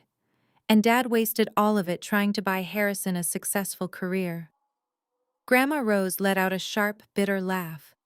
Theodore was many things, but he was never a fool. He knew exactly who his son was. He knew Richard was financially reckless, arrogant, and blinded by his obsession with his golden boy. Your grandfather knew that if he handed Richard the actual keys to the kingdom, the entire family legacy would be completely bankrupt within a decade. She pulled a thick black leather binder from her bag and placed it squarely on my mahogany desk. So Theodore did not leave the bulk of his empire to your father. He left Richard a small fraction. The real fortune, the commercial properties, the massive investment portfolios, and the offshore accounts were placed into a highly secretive blind trust. And he made me the sole executor. I stared at the black binder, my heart hammering in my chest. You mean there is still money left? I asked. There is more than just money left, Grandma Rose said, her eyes gleaming with fierce pride. Theodore told me to watch the family carefully. He told me to wait until someone showed true ambition and business acumen. He told me to wait for the real successor. I have been watching you for 15 years, Natalie. I watched you build Vanguard Holdings from a tiny startup into a major player. And when you took your company public, I decided it was time to put your grandfather's money to good work. She opened the binder and spun it around so I could read the top document. Over the last 4 years, through various anonymous proxy firms, I have been quietly purchasing Vanguard Holdings stock. I did not want to interfere with your independence, but I wanted to make sure you always had a silent safety net. I looked down at the official brokerage statements, my eyes widening in absolute shock as I read the massive numbers. Between your current personal shares and the shares held by my trust, Grandma Rose stated firmly, we now control exactly 51% of Vanguard Holdings. You hold an absolute mathematically undeniable majority voting block. She pulled a gold fountain pen from her purse and signed her name at the bottom of a proxy transfer agreement. She slid the paper across the desk to me. I am officially transferring full voting rights of the trust to you, effective immediately. Apex Dynamics cannot execute a hostile takeover because there are literally not enough available shares left in the world for them to buy. Greg Mitchell cannot vote you out because his coalition is mathematically obsolete. I picked up the document, my hands shaking violently. I had the financial armor I needed. I looked at my grandmother, tears of profound gratitude finally spilling over my eyelashes. She reached across the desk and squeezed my hand tightly. Dry your tears. CEO, she commanded. Tomorrow morning you are going to walk into that boardroom and slaughter them all. I watched my grandmother walk out of my office with the exact same unshakable posture she had carried her entire life. The proxy transfer agreement sitting on my mahogany desk was the most powerful weapon I had ever possessed. I was no longer fighting a desperate battle for survival. I was orchestrating a corporate execution. I picked up my phone and called Dominic. I told him I needed every piece of evidence against my brother and his wife consolidated into a single high-impact presentation. I did not want complex spreadsheets that the board would have to squint to read. I wanted the encrypted emails, the offshore bank transfers, and the exact lines of stolen proprietary code highlighted in bright red. Furthermore, I instructed Dominic to bypass the standard Vanguard audiovisual network. I knew Greg Mitchell had allies in the information technology department, and I could not risk anyone intercepting the files before I plugged them in. Dominic confirmed he would set up a closed-loop projection system in the boardroom that only my biometric thumbprint could unlock. Next, I needed to ensure my targets actually walked into the ambush. I sat down at my computer and drafted a formal company-wide email to the board of directors officially accepting the emergency meeting scheduled for the following morning. But I intentionally kept my tone defensive and defeated. I needed Greg Mitchell to believe I was backed into a corner, completely exhausted, and preparing to negotiate my resignation. Within 10 minutes of sending the email, my office phone rang. It was Greg. His voice was dripping with false sympathy and barely concealed triumph. He told me that in order to fully address the public relations crisis and the Apex Dynamics hostile takeover bid, the board needed to hear all sides of the story. He formally requested permission to bring in outside witnesses to testify regarding the Nova Cloud acquisition and my professional conduct. He was, of course, talking about Harrison and Jasmine. I forced my voice to tremble slightly. I told Greg that bringing my estranged family members into a corporate board meeting was highly inappropriate and highly irregular. I argued with him just enough to make it convincing, playing the part of a terrified executive desperately trying to hide her dirty family secrets from her investors. As expected, my resistance only made Greg more determined. He cited corporate bylaws, raising his voice, and threatened to hold the vote without my presence if I did not allow his witnesses to speak. After a long, calculated pause, I let out a heavy sigh and agreed to his terms. I formally authorized building security to grant Harrison and Jasmine temporary executive clearance for the morning meeting. I hung up the phone and smiled. The trap was perfectly set, and the prey was eagerly marching right toward it. Across the city, completely oblivious to the legal avalanche hanging directly over his head, Harrison was busy celebrating his perceived victory. My brother had always possessed an astonishing ability to spend money he did not actually have, and this afternoon was no exception. Fully believing that Greg was going to oust me tomorrow, and that Apex Dynamics was going to reward him handsomely for the stolen software code, Harrison walked into one of the most exclusive menswear boutiques in downtown Chicago. He bragged loudly to the tailor about a massive corporate deal he was closing, swiping his final remaining credit card to purchase a $5,000 custom Italian silk suit. He wanted to look like a conquering corporate titan when he walked into my boardroom to watch my empire crumble. Jasmine was equally committed to the delusion. She spent the afternoon curating the perfect outfit for her performance. She chose a modest, slightly oversized designer dress to emphasize her fabricated pregnancy and a pair of sensible flat shoes to make herself look like a fragile, sympathetic victim of my corporate cruelty. They spent the evening dining at an expensive steakhouse, toasting champagne glasses to their impending wealth. They honestly believed they had completely outsmarted me. They thought they had successfully weaponized my own board of directors against me and sold my company to a billionaire rival without leaving a single trace. I stayed in my glass office long after the sun went down, watching the city lights slowly flicker on across the Chicago skyline. The Vanguard Holdings building was completely silent. I stood by the window with the proxy transfer agreement locked securely in my briefcase. I had one final phone call to make. I dialed the direct number for the white-collar crime division of the Federal Bureau of Investigation, asking to speak with the lead agent Dominic had briefed earlier that afternoon. I confirmed the time and location of the meeting. Tomorrow, I was going to cut the dead weight permanently. I turned off the lights in my office and walked to the elevator, my mind completely clear and my resolve absolutely unbreakable. The morning sun cast long, harsh shadows across the Vanguard Holdings boardroom. The 50th floor executive suite was packed with the board of directors, major institutional investors, and our top legal counsel. The tension in the room was so thick you could practically cut it with a knife. I sat at the head of the massive mahogany table wearing a sharp navy blue suit, my expression completely unreadable.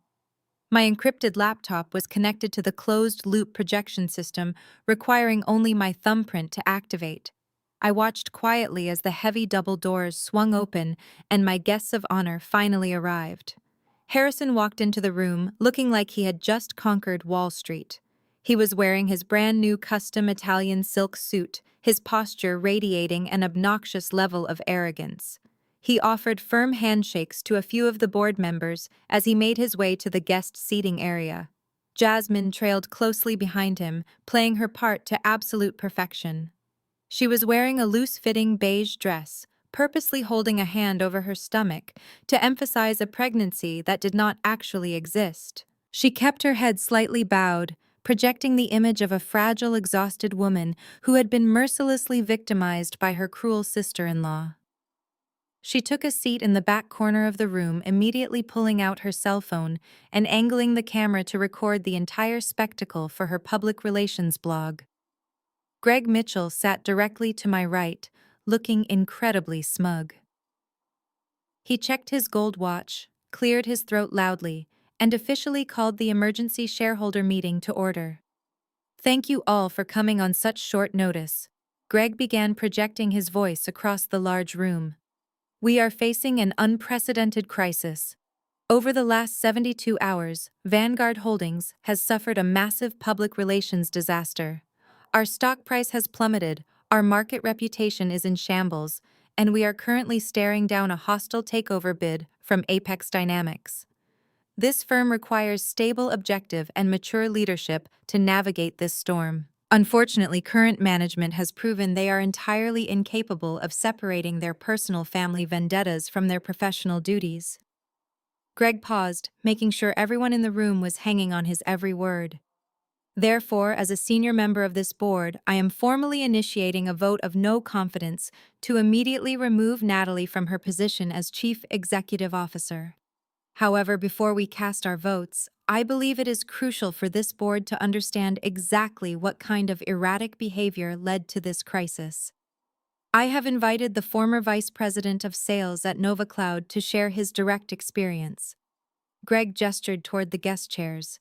Harrison confidently stood up, unbuttoning his expensive suit jacket, and walked to the center of the room. He looked around the large table, making direct eye contact with the investors, completely ignoring me. "Thank you, Greg, and thank you to the board for allowing me to speak." Harrison began using a smooth, rehearsed tone that he usually reserved for pitching naive clients. "I did not want to be here today. Exposing private family matters in a corporate setting is deeply painful for me, but I have a fundamental duty to tech ethics and corporate responsibility." Harrison placed his hands on the edge of the table, leaning in slightly to look more sincere. "When Vanguard Holdings acquired my company, I was incredibly excited. I believed my sister and I were going to build something amazing together. Instead, I walked into an ambush. Without any warning, without any severance, and without any valid professional cause, Natalie terminated me and my pregnant wife. She did this purely out of a deep-seated, lifelong personal jealousy. She used millions of dollars of your shareholder capital to execute a corporate buyout, just so she could personally humiliate me and leave my unborn child without health insurance." In the back of the room, Jasmine held her phone steady, perfectly framing Harrison as the ultimate martyr. She even reached up to wipe away a completely fake tear from her cheek, ensuring the camera captured her fabricated, emotional distress. Harrison continued his speech, his voice rising with righteous indignation. He spoke passionately about the importance of integrity in Silicon Valley. He claimed that leadership required empathy and fairness, qualities he insisted I fundamentally lacked. He painted himself as a dedicated executive who was unjustly sacrificed on the altar of my bitter ego. I sat perfectly still, listening to every single lie pouring out of his mouth. A few of the board members were actually nodding along with his speech, their faces filled with sympathetic concern. Greg was practically glowing with victory, fully believing he had secured the votes he needed to oust me. They had no idea they were standing on a trapdoor. I let Harrison finish his grand performance. I let him soak in the sympathetic murmurs of the room. I let him feel the absolute peak of his false triumph. Then I slowly reached forward and pressed my right thumb firmly onto the biometric scanner of my laptop. The biometric scanner flashed green, and the ceiling projector instantly whirred to life. The massive screen covering the back wall descended, casting a harsh light over the mahogany table. I stood up from my leather chair, completely ignoring the sympathetic murmurs Harrison had just milked from the investors. I did not waste a single second addressing his fabricated sob story. I did not defend my character or explain the embezzlement that originally got him fired. There was no need to argue with a liar when you could mathematically destroy him. "Thank you for that touching performance, Harrison," I said, my voice cutting through the tension like a steel blade. "But we are not here today to discuss family therapy. We are here to discuss exactly why Vanguard Holdings is facing a hostile takeover bid." I pressed the spacebar on my laptop. The screen illuminated the dark room with a massive image of an encrypted email chain. I looked at the board members.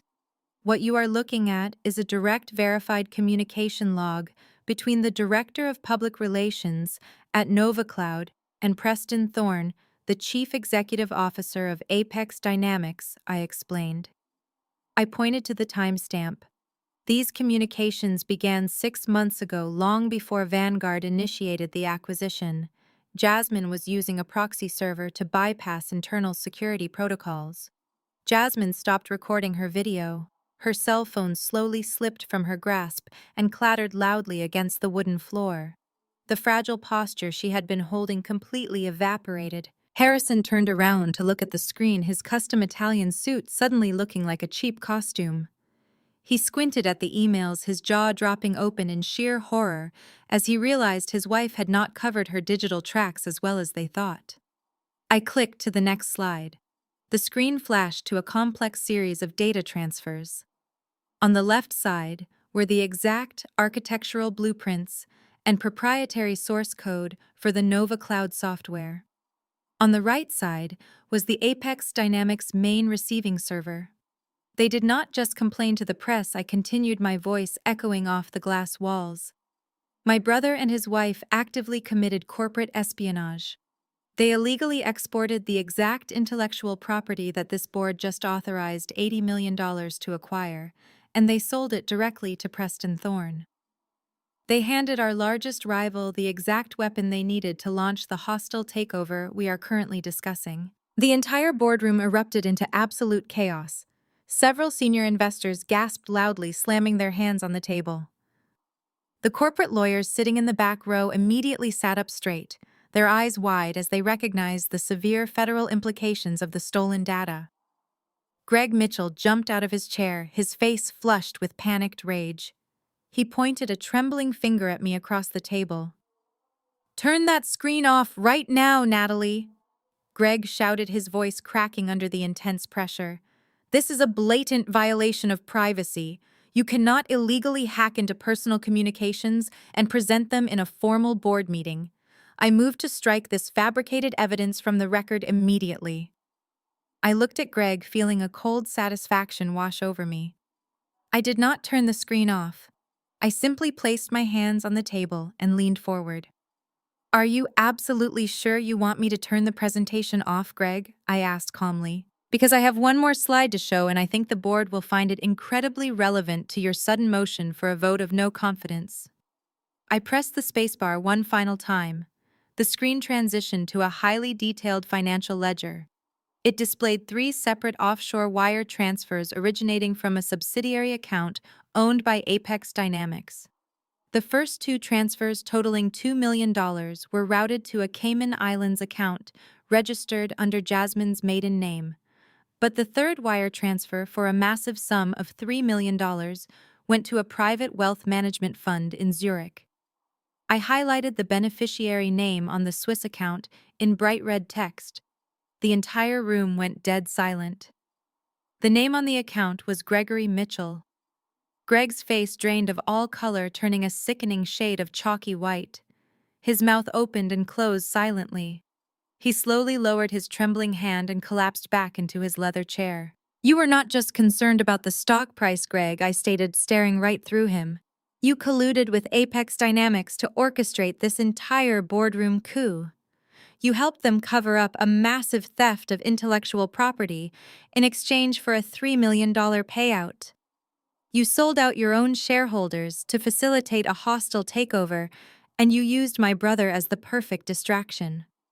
Greg Mitchell sat frozen in his chair, his mouth opening and closing without producing a single sound. The undeniable proof of his $3 million bribe hung suspended on the massive screen above us, casting a harsh digital glow over his pale, sweating face. Several board members immediately pushed their chairs away from him, physically distancing themselves from a man who had just committed career suicide. Greg finally found his voice, a high-pitched, desperate stammer. He tried to claim the offshore banking records were completely forged, an elaborate setup designed to frame him. But nobody in the room was listening to him anymore. The sheer magnitude of the betrayal had completely shattered his credibility. Jonathan Caldwell, Vanguard Holdings Senior Corporate Counsel, stood up from his seat in the back row. Jonathan was a formidable, sharply dressed man with decades of experience in high-stakes corporate litigation. He did not look at Greg. Instead, he walked slowly toward the front of the boardroom, his eyes locked entirely on Harrison and Jasmine. The room fell into a terrified, absolute silence as Jonathan approached the mahogany table. He picked up his reading glasses, sliding them onto his face as he looked up at the encrypted emails and data transfers displayed on the projector screen. "What we are looking at here is not a simple breach of contract," Jonathan stated, his deep voice resonating with absolute legal authority. "This is not a matter of workplace misconduct or petty embezzlement." He turned to face the entire board of directors. By exporting the proprietary source code of the Nova Cloud architecture and transmitting it directly to Apex Dynamics, these two individuals have engaged in severe, highly coordinated corporate espionage. Harrison gripped the edge of the guest table, his knuckles turning pure white. He tried to interrupt, his voice shaking with panic. "You cannot prove I sent those files," Harrison argued defensively. "Jasmine was the one managing the public relations proxy servers. I am the vice president of sales. I do not even know how to write software code." Jonathan let out a sharp, humorless laugh. "Ignorance of software engineering does not protect you from conspiracy charges, Harrison," Jonathan replied coldly. "You were a senior executive. You possessed the security clearances required to access the protected data vaults, and your wife facilitated the digital transfer. You acted as co-conspirators, and because you utilized Vanguard corporate servers to transmit highly classified intellectual property across state lines to a direct competitor, you have explicitly violated the Economic Espionage Act." Jasmine let out a choked gasp, pressing her hands against her mouth. The Fake Pregnancy Act was completely forgotten. She was trembling violently, her eyes darting toward the heavy boardroom doors, as if calculating her chances of making a run for it. "This is a major federal crime," Jonathan continued relentlessly, making sure every single investor in the room understood the exact severity of the situation. "The Federal Bureau of Investigation takes the theft of trade secrets incredibly seriously. The penalties for violating the Economic Espionage Act include up to 10 years in federal prison and criminal fines that can easily reach hundreds of thousands of dollars per violation. Furthermore, because you utilized international bank accounts in the Cayman Islands to receive your illicit payments, you have added money laundering and federal wire fraud to your rapidly growing list of criminal offenses." Harrison stood up abruptly, his custom Italian silk suit suddenly looking ridiculous against the backdrop of his impending criminal ruin. "But my employment contract—" Harrison stammered, his arrogance entirely replaced by sheer terror. "My golden parachute clause explicitly guarantees me a $5 million severance package regardless of the acquisition outcome. You have to pay me that money. I need that money to hire a defense attorney." "You are getting absolutely nothing," Jonathan fired back, his tone laced with absolute disgust. "Paragraph 4 of your executive contract explicitly voids all financial compensation in the event of gross financial misconduct and criminal fraud. Your $5 million severance package is completely gone. Your unvested stock options are permanently canceled. Your health benefits are terminated. You do not have a single dime coming to you from Vanguard Holdings. But the bad news did not end there." Jonathan took a step closer to my trembling brother. "In fact, Harrison, the financial situation is actually much worse for you. By stealing our intellectual property, you breached your fiduciary duty to this firm. Vanguard Holdings is going to file a massive civil lawsuit against both of you for extensive corporate damages. We will be coming after the $2 million you received from Apex Dynamics. We will be coming after the money you originally embezzled from the marketing budget. We will place heavy liens on your $2 million house, your luxury cars, and every single personal asset you currently possess.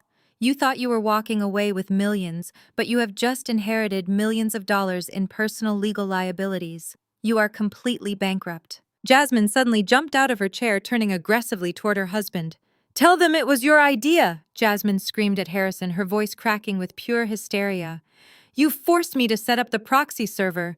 You told me it was the only way to keep the house. I am not going to federal prison because of your greed.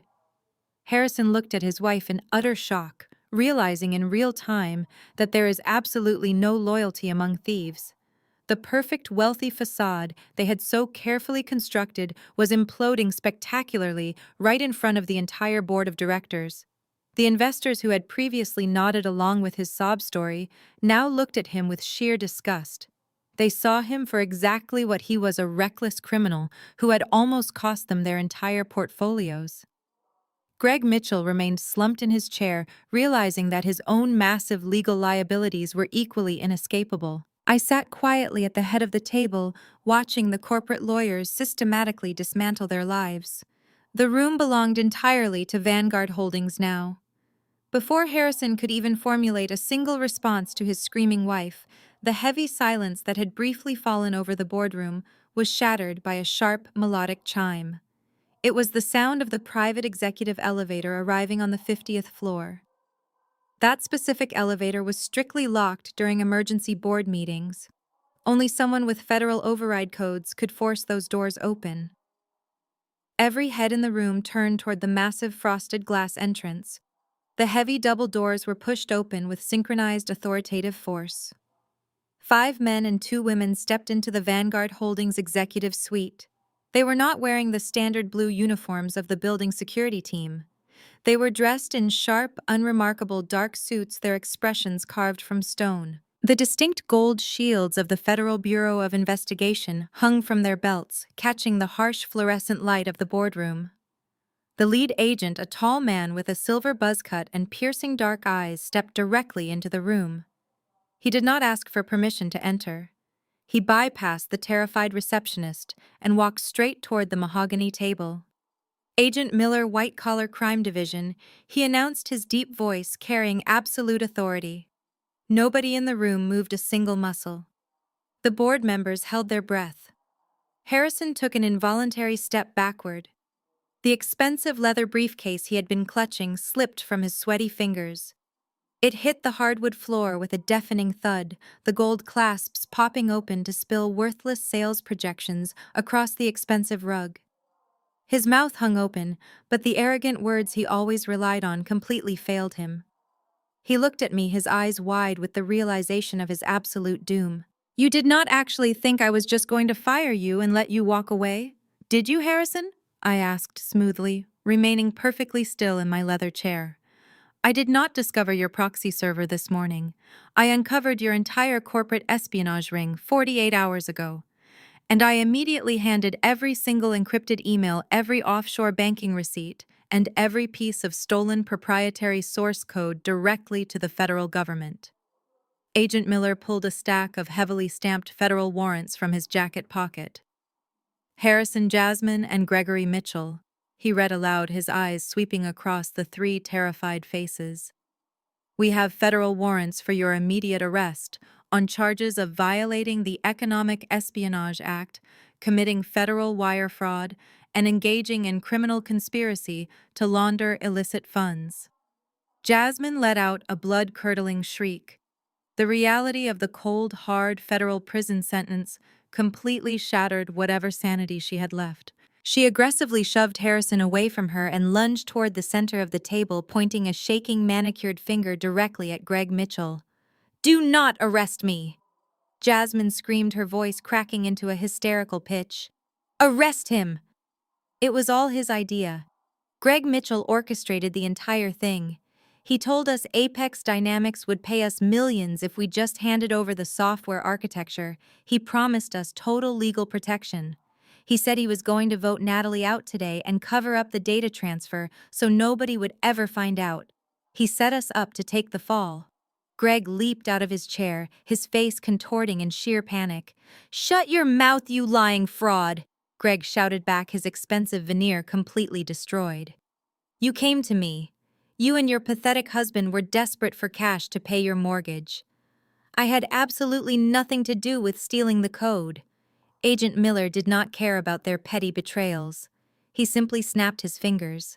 Two federal agents moved swiftly around the mahogany table, grabbing Greg Mitchell by both arms. Greg tried to struggle, insisting he was a respected senior board member, but the agents forcefully spun him around and slapped heavy steel handcuffs onto his wrists. The sharp metallic click echoed loudly throughout the massive room.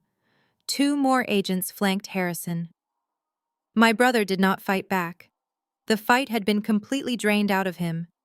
He looked like a hollow, terrified shell of the man who had confidently strutted into my office just days ago. As the agent secured the handcuffs, Harrison looked at me, tears streaming down his face. "Natalie, please," he begged, his voice reduced to a pathetic whimper. "I am your brother. You have to stop them. Please tell them to stop." I looked at him, feeling absolutely no pity. "You stopped being my brother the moment you decided to steal my future to pay for your luxury cars," I replied coldly. "Take them out of my building, Agent Miller." The federal agents grabbed Jasmine, who was still violently thrashing and screaming accusations at Greg, and secured her wrists. The board of directors sat in stunned, absolute silence as they watched the three conspirators being forcibly marched out of the executive suite. The heavy glass doors swung shut behind them, cutting off Jasmine's hysterical screams. The federal authorities had officially removed the cancer from Vanguard Holdings. I turned back to the remaining board members, placing my hands calmly on the mahogany table. "Now," I said, "let us discuss the future of this company." The heavy glass doors of the boardroom swung shut, but the chaos was far from over. Down on the ground floor of the Vanguard Holdings tower, my parents had just walked through the revolving doors. Susan was wearing her best floral dress, clutching a highly expensive bottle of imported champagne wrapped in a gold ribbon. Richard walked beside her, his chest puffed out with absolute paternal pride. They had timed their arrival perfectly. According to the timeline Harrison had confidently outlined for them the night before the emergency board meeting was scheduled to conclude at 10 o'clock in the morning. They fully expected to walk into the lobby and see their golden son stepping off the executive elevator, officially crowned as the new chief revenue officer of a multi-million-dollar corporation. They were ready to pop the champagne and celebrate my complete professional destruction. Susan smiled warmly at the security guards stationed behind the marble front desk, oblivious to the fact that the guards were currently receiving frantic communications through their earpieces. "We are here to see Harrison," Susan announced, proudly resting the champagne bottle on the counter. "We are his parents. He just closed a very important deal upstairs."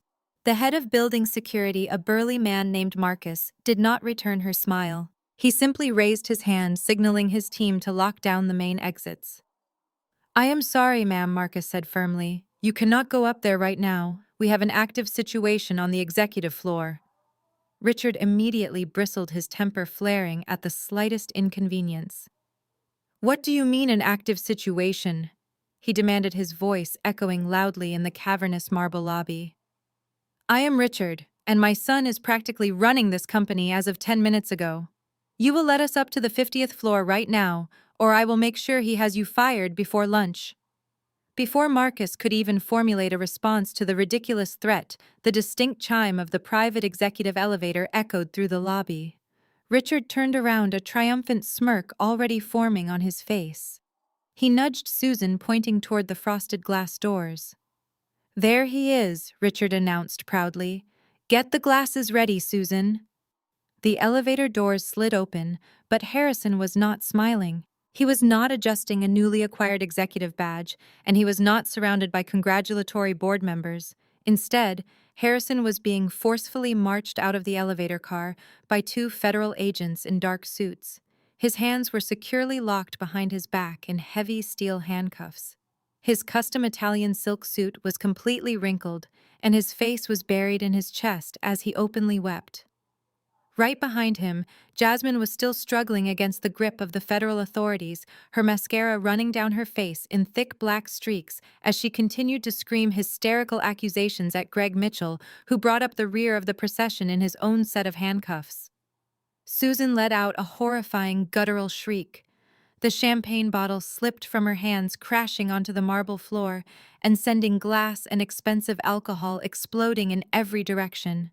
Harrison, she screamed, completely ignoring the federal agents as she tried to sprint toward her son. Harrison, what is happening? What are they doing to you? The security guards immediately intercepted her, blocking her path to the federal procession. Ma'am, you need to step back right now, Marcus ordered, grabbing her by the shoulders. You are interfering with federal authorities. Richard stood frozen in place, his mouth hanging completely open. He stared at the silver badges clipped to the agents' belts, unable to comprehend the reality unfolding right in front of his eyes. Excuse me? Richard stammered, finally finding his voice as he approached the lead agent. Excuse me, sir. There has been a massive mistake. That is my son. He is the vice president of sales. You cannot arrest him. He has not done anything wrong. Agent Miller stopped briefly, looking Richard up and down with absolute contempt. Your son has been formally charged with violating the Economic Espionage Act and committing federal wire fraud, Agent Miller stated coldly. He is facing up to 10 years in federal prison. If you want to speak with him, you can contact the federal holding facility downtown. Now step aside. The agents pushed past my stunned parents, marching the three disgraced executives through the main revolving doors and out onto the busy Chicago street. A crowd of pedestrians had already formed, pulling out their cell phones to record the spectacular downfall. Susan collapsed against the security desk, sobbing hysterically and clutching her chest as if she were having a heart attack. Richard leaned against the marble pillar, his face completely pale, staring blankly at the puddle of spilled champagne. The golden child was gone. The grand illusion of Harrison's perfection had completely shattered, leaving them standing in the wreckage of their own blind favoritism. I stepped off the secondary elevator a few moments later, walking calmly into the chaotic lobby. It was finally time to finish the conversation we started in my apartment. I walked across the cool marble floor of the lobby, the sharp clicking of my heels cutting through the heavy silence that had settled over the space. The crowd outside the glass doors was already beginning to disperse, taking their recorded videos of my brother's arrest with them to post online. My mother heard my footsteps and slowly lifted her head from the security desk. Her face was an absolute mess of running makeup and pure desperation. The moment she saw me, she practically threw herself across the room, grabbing both of my hands with a crushing grip. Natalie, you have to fix this, Susan pleaded, her voice a ragged, breathless sob. You have to call the police right now and tell them it was all a terrible misunderstanding. Tell them Harrison did not mean to do anything illegal. He is your brother. You cannot let them take him to a federal prison. He will not survive in a place like that. I looked down at her hands tightly gripping mine, then up at my father. Richard had finally peeled himself away from the marble pillar and walked over to stand beside his wife. He was no longer the imposing, authoritative patriarch who had demanded my obedience just 2 nights ago in my apartment. He looked small, defeated, and completely terrified. He nodded along with my mother's frantic begging, silently pleading with me to use my corporate power to save his golden boy. I gently but firmly pulled my hands out of my mother's grasp. I am not calling anyone Mom. I said, my voice perfectly calm and devoid of any sympathy. It is not a misunderstanding. Harrison and Jasmine actively conspired to steal Vanguard's intellectual property and sell it to our largest competitor. They broke federal laws. They ruined their own lives. But he made a mistake, Susan wailed, reaching for me again. I stepped back, holding up my hand to stop her. A mistake is forgetting to file a tax form, I replied, staring directly into her tear-filled eyes. Executing a highly coordinated corporate espionage ring to cover up a massive embezzlement scheme is a calculated choice, and I am entirely done paying for his choices. I looked at both of them, letting the decades of suppressed anger finally rise to the surface. For my entire life, I have watched the two of you sacrifice me on the altar of his ego. I began, my voice echoing clearly across the empty lobby. When I was 18 and got accepted into an Ivy League university, you told me I had to take out student loans because you had drained my college fund to pay for his first failed tech startup. When I worked 90-hour weeks at Goldman Sachs to keep my head above water, You told your friends I was just a glorified bank teller, but you threw a massive catering party when he got a low-level management job. Richard opened his mouth to defend himself, but I immediately cut him off. Do not say a single word, Dad. You mortgaged your own retirement to buy him a luxury condo he could not afford. And when he eventually blew through all of your money, you came crying to me. I paid the mortgage on your house for 5 entire years to keep a roof over your heads, and you did not even have the basic decency to thank me. Instead, you marched into my penthouse and threatened to disown me because I refused to hand over a $5 million severance package to a man who was actively stealing from me. Susan let out a quiet, heartbroken whimper, finally realizing the absolute magnitude of their parental failure. We just wanted him to be happy, she whispered weakly. We wanted him to be successful. I shook my head, feeling the last remaining threads of my familial obligation sever completely.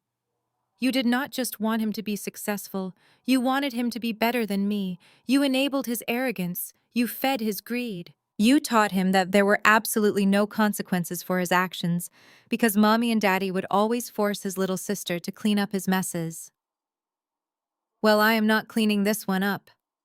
The federal government is going to hold him accountable in a way you never had the courage to do. I took one final step back, looking at the two broken people standing in the wreckage of their own delusions. You spent 35 years destroying this family just so you could have a successful son, I said, delivering the final devastating blow. I pointed straight toward the large revolving glass doors where the police sirens were already quickly fading into the distance. Well, there he is right now. I stood in the lobby watching my parents absorb the crushing reality of my words. Just as the heavy silence began to stretch into something unbearable, the familiar chime of the executive elevator echoed through the marble space once again. I did not need to turn around to know who was arriving. Grandma Rose stepped out into the main lobby. She moved with the same unhurried, regal grace she always possessed, her vintage leather handbag resting securely on her forearm. She had undoubtedly watched the entire spectacle unfold from the security monitors upstairs, waiting for the federal agents to clear the building before making her final appearance. My father turned his head at the sound of the elevator doors opening. When he saw his mother, a sudden, desperate spark of hope ignited in his tear-filled eyes.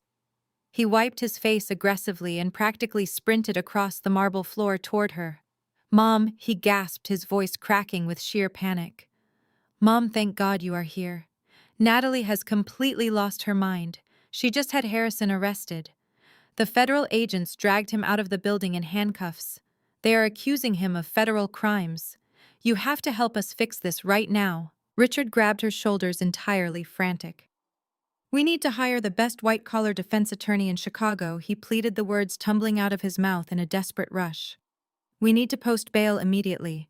We have to access the family trust fund right now before they process him at the federal holding facility. He cannot spend a single night in a jail cell. It will completely ruin him. Please, Mom, you have to authorize a massive wire transfer so we can get my son out of there." Grandma Rose did not flinch. She did not offer him a sympathetic embrace. She simply looked down at his hands, gripping her tailored tweed suit, and then looked directly up into his eyes. Her expression was one of profound, chilling disappointment.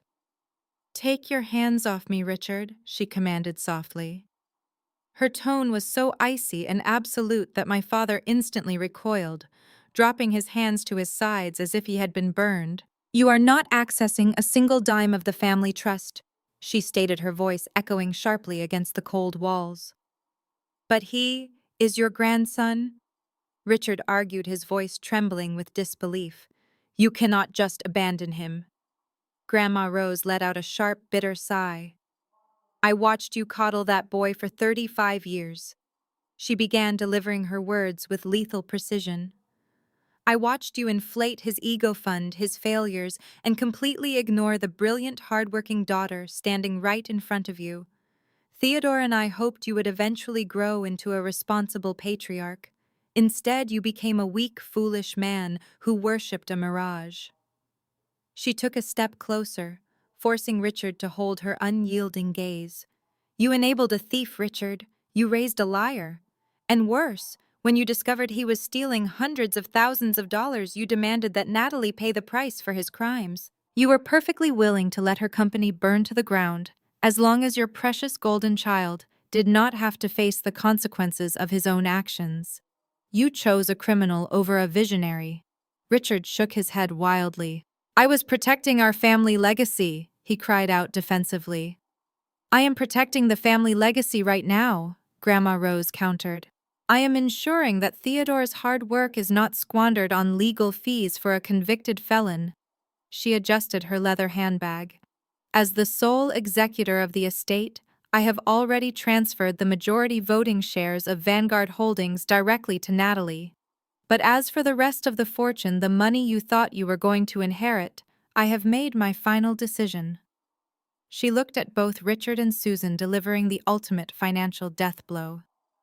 I am officially instructing my lawyers to liquidate the entirety of the family estate. Every single commercial property, every investment portfolio, and every offshore account will be sold. The entire fortune is being donated to educational charities. You will not inherit a single penny. You will receive absolutely nothing from me ever again. You are entirely on your own. My father collapsed onto his knees right there on the lobby floor, sobbing openly into his hands, as the reality of his absolute ruin finally settled in. Susan fell to the floor beside him, weeping uncontrollably, as the grand illusion of their perfect, wealthy life evaporated into thin air. They had chosen to blindly protect their golden son, and in doing so, they had successfully managed to completely and permanently lose absolutely everything they valued in this world. While my parents were sobbing on the marble floor of the lobby, an entirely different kind of destruction was unfolding just on the other side of the glass doors. The federal agents marched Harrison Jasmine and Greg Mitchell out onto the busy Chicago sidewalk. The sudden 4% drop in Vanguard Holdings stock, coupled with Greg Mitchell's television interview earlier that morning, put every financial reporter in the city on high alert. When the police scanners lit up with federal warrants being executed at the Vanguard Tower, the press swarmed the entrance like sharks to blood. Local news vans parked haphazardly along the curb, their satellite dishes extended. The moment the heavy glass doors pushed outward, a barrage of camera flashes erupted. Reporters shoved microphones toward their faces, shouting over each other to ask if the hostile takeover was a fraud, and if the espionage rumors were true. Harrison, who was usually so composed and eager for the corporate spotlight, tucked his chin into his chest. He tried desperately to hide his tear-stained face from the unforgiving camera lenses, his custom Italian silk suit now looking wrinkled and pathetic. But Jasmine could not hide. The high public relations director, whose entire career was built on controlling the narrative, suddenly found herself powerless and exposed. The flashing lights and shouting reporters triggered a massive panic inside her. She stopped abruptly, planting her feet on the pavement, forcing the federal agent holding her arm to yank her forward. "I am entirely innocent!" Jasmine screamed at the cameras, her voice completely hoarse and frantic. She twisted her body to look directly at the television lenses, her makeup running down her face in dark, messy streaks. "Do not put this on me. It was him." She violently jerked her head toward Harrison. "My husband forced me to do it. He was completely drowning in debt. He was failing at his job, and he made me set up the proxy server to steal the software code. He told me we would lose our $2 million house if I did not help him cover up his massive failures." Harrison's head snapped up. The utter humiliation of being arrested was bad enough, but being publicly thrown under the bus by his own wife on live television pushed him far past his breaking point. "You lying gold digger!" Harrison roared, his face turning a deep, violently angry shade of crimson. "Do not you dare play the sympathetic victim right now. You are the one who demanded the $3,000 luxury car lease. You are the one who demanded the expensive country club membership and the diamond bracelets. You spent every single dime I ever made and told me I was a pathetic failure when I could not keep up with your insane spending habits." "You were a failure," Jasmine shrieked back at him, completely abandoning any remaining shred of human dignity. You are a weak, incompetent man who had to steal from his own sister just to pretend he was successful. I orchestrated the entire deal with Apex Dynamics because you were too stupid to figure out how to monetize the stolen code. You would be absolutely nothing without me pulling the strings. I am going to federal prison because of you, Harrison yelled, trying to lunge toward her, though the strong federal agents held him firmly back by his shoulders. You ruined my entire life. You ruined my career. You faked a pregnancy just to squeeze more money out of my parents. You are a complete manipulative sociopath. They stood there on the concrete pavement, two incredibly arrogant people who had spent years curating a perfect, flawless image of extreme wealth and superiority, now completely tearing each other apart like rabid animals. The reporters ate up eagerly, capturing every single vicious insult and broadcasting the implosion live across national news networks. The pristine facade of the golden tech couple dissolved instantly into cheap, ugly tabloid fodder. Agent Miller had seen enough of the embarrassing public spectacle. He barked a sharp order to his team. "Move them to the transport vehicles right now," he commanded. The agents grabbed them roughly, forcefully, pushing them toward the waiting black federal sports utility vehicles. Jasmine continued to scream loud obscenities at Harrison, aggressively kicking her designer shoes against the pavement. Harrison shouted back that he was going to file for a divorce the second he was allowed his one phone call. The heavy steel doors of the federal vehicles slammed completely shut. The vehicles quickly pulled away from the curb, their bright red and blue lights flashing as they merged into the heavy Chicago traffic. They had walked into the Vanguard building that morning believing they were untouchable corporate royalty. They left as a pathetic national punchline. One exact month after the chaotic spectacle on the Chicago pavement, the executive floor of Vanguard Holdings was completely transformed. The frantic energy and suffocating tension had entirely evaporated, replaced by the quiet, steady hum of undisputed success. I sat behind my mahogany desk, sipping a fresh cup of coffee and looking out over the city skyline. The storm had finally passed, leaving the air clearer than it had ever been. The same tech blogs and major news outlets that had eagerly crucified me 4 weeks ago were now scrambling to salvage their own journalistic integrity. Once the unsealed federal indictments hit the public record exposing the massive corporate espionage ring, the narrative flipped instantly. The articles calling me a vindictive, jealous sister were hastily deleted and replaced with massive front-page retractions. New headlines praised my decisive leadership. They called me the iron-willed chief executive who successfully rooted out a dangerous internal threat and saved her investors millions. I went from being Silicon Valley's biggest villain to its most respected titan overnight. Wall Street reacted exactly how I knew it would. Investors absolutely love a winner, and they love stability even more.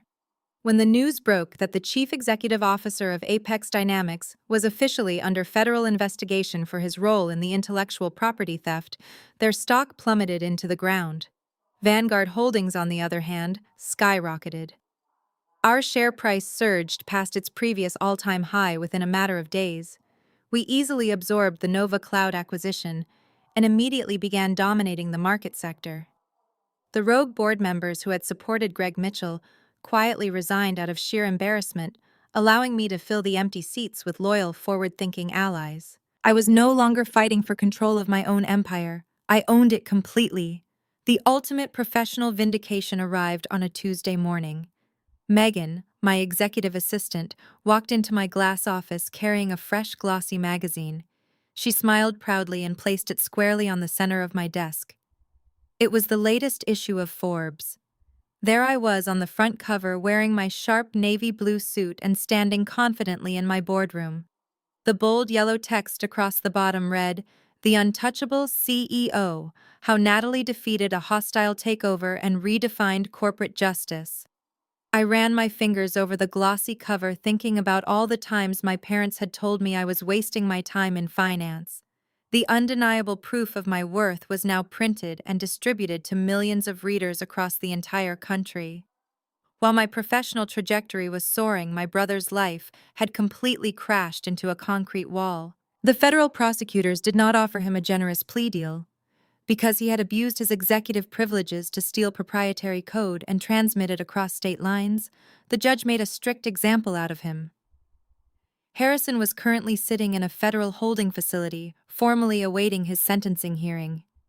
His court-appointed defense attorney told the press that Harrison was facing a mandatory minimum of 5 years in a federal penitentiary.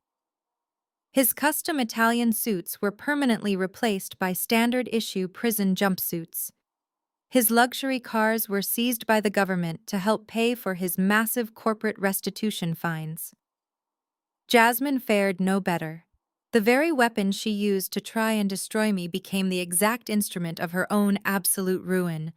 The public relations industry is built entirely on trust discretion and carefully controlling the narrative. By actively leaking stolen internal corporate data and orchestrating a massive, highly illegal fraud scheme, Jasmine made herself completely radioactive. Every major public relations firm in the country immediately blacklisted her. She was entirely unemployable. Worse, the intense stress of the impending federal trial and the total loss of their wealth completely destroyed whatever fragile bond they once shared.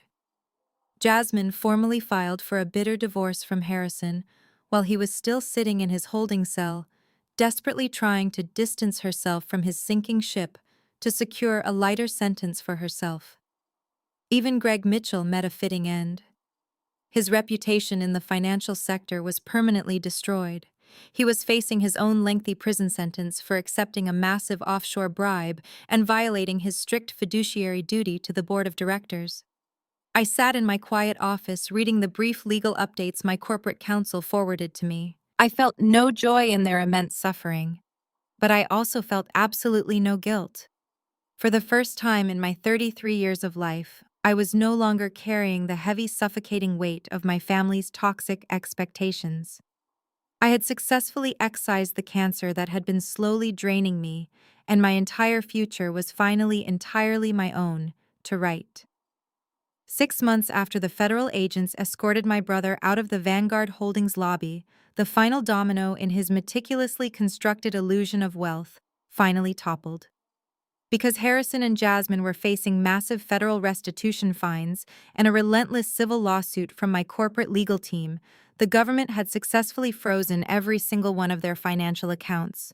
They had absolutely no way to pay the $30,000 monthly mortgage on their sprawling $2 million suburban mansion. The bank moved swiftly and mercilessly foreclosing on the property and scheduling it for a public auction at the county courthouse. It was a crisp, windy Thursday morning when I walked up the wide concrete steps of the courthouse. I was wearing a sharp charcoal blazer, carrying a certified bank draft securely in my leather briefcase. The auction room was crowded with aggressive local real estate investors and wealthy developers hoping to secure a luxury property for a fraction of its market value. I took a seat in the very back row, remaining entirely unnoticed as the auctioneer stepped up to the podium and announced the address. It was the exact same house where Jasmine had proudly hosted lavish dinner parties flaunting her crystal chandeliers and custom Italian marble floors while treating me like a pathetic struggling peasant. It was the physical monument to their boundless greed. The bidding opened at $800,000.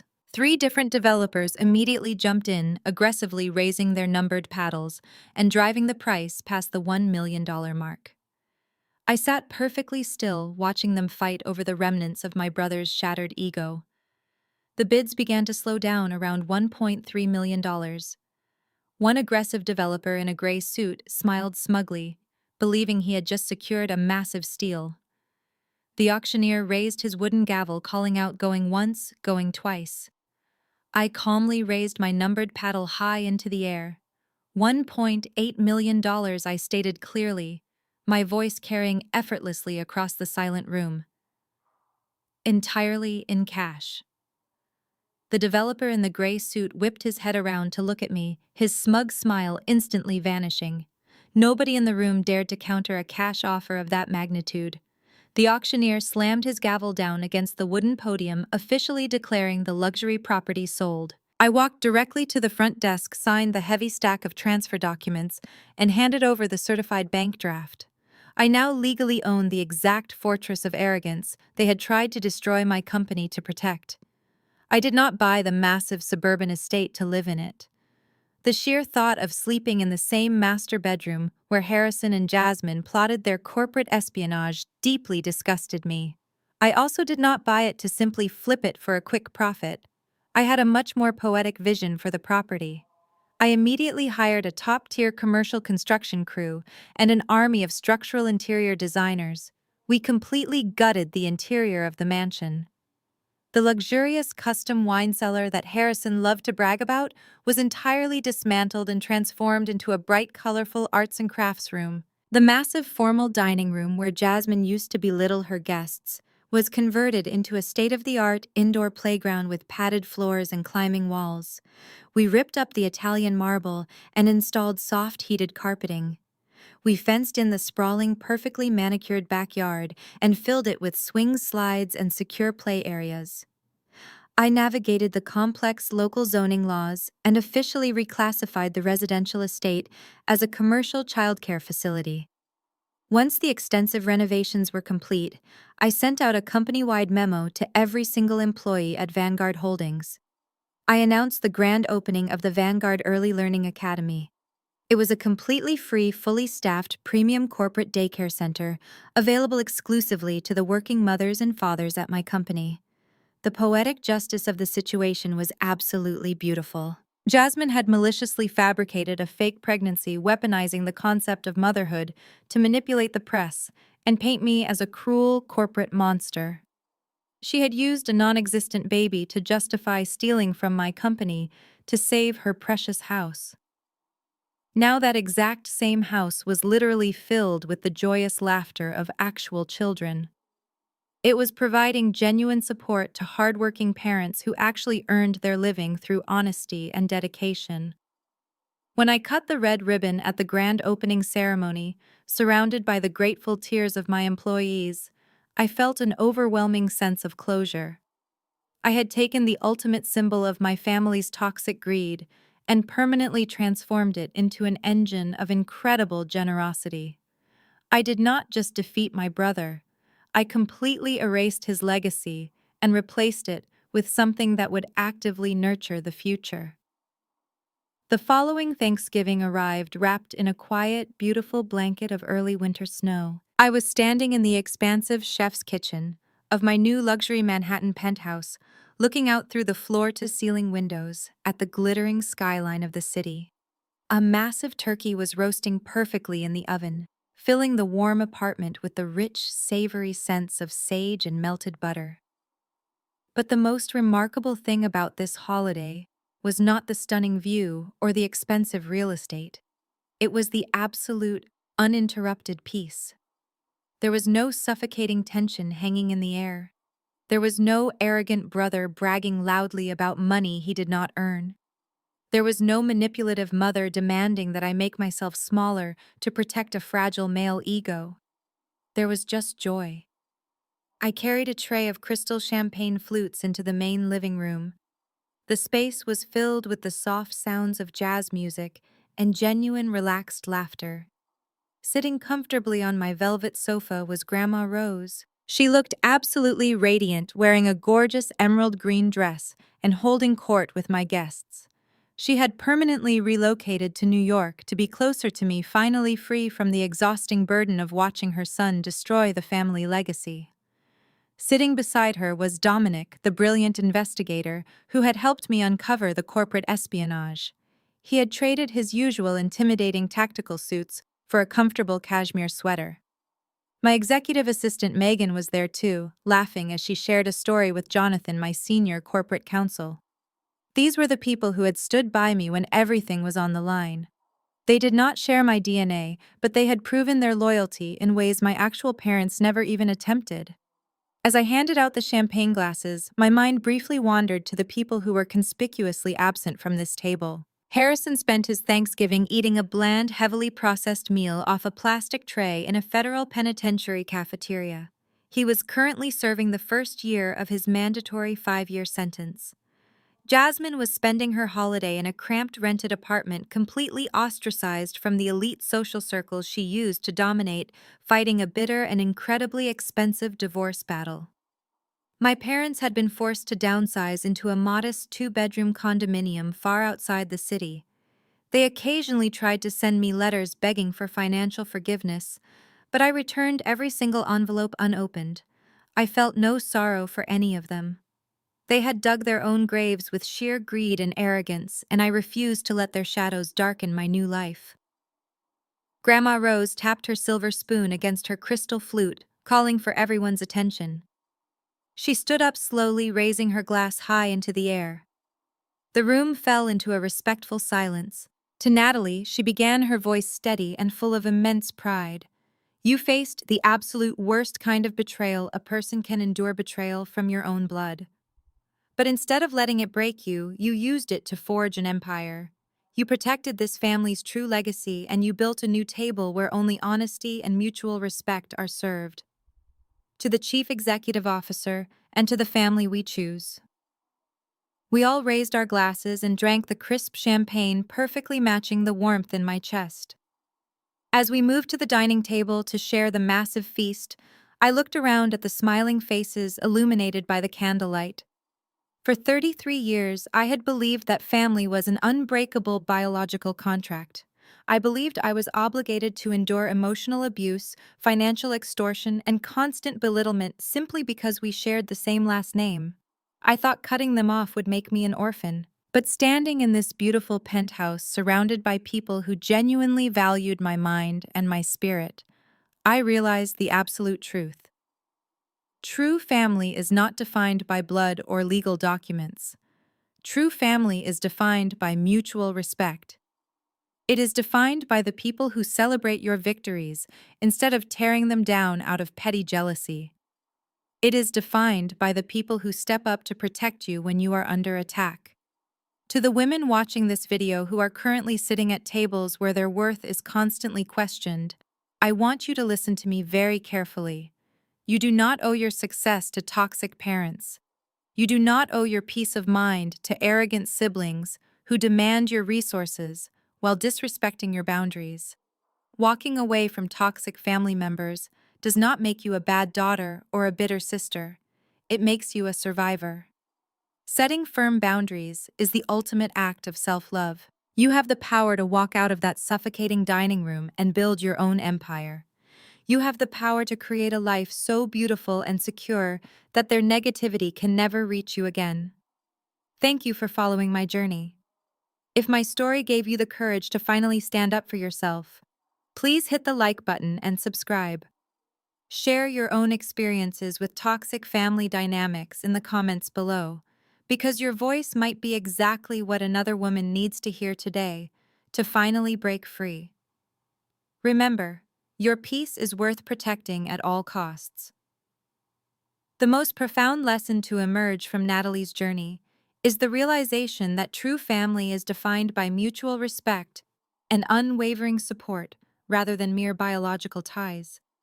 Society often conditions us to believe that blood is thicker than water, pushing the narrative that we must endlessly forgive, endure, and sacrifice for our relatives simply because we share a last name. However, this story powerfully dismantles that dangerous myth.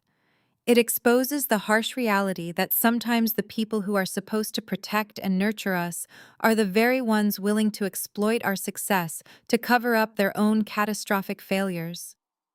When family dynamics are built on a foundation of conditional love, blatant favoritism, and manipulation, the concept of family quickly becomes a toxic anchor. The story teaches us that we do not owe our future, our peace of mind, or our hard-earned success to relatives who actively disrespect our boundaries and attempt to drag us down to mask their own extreme insecurities.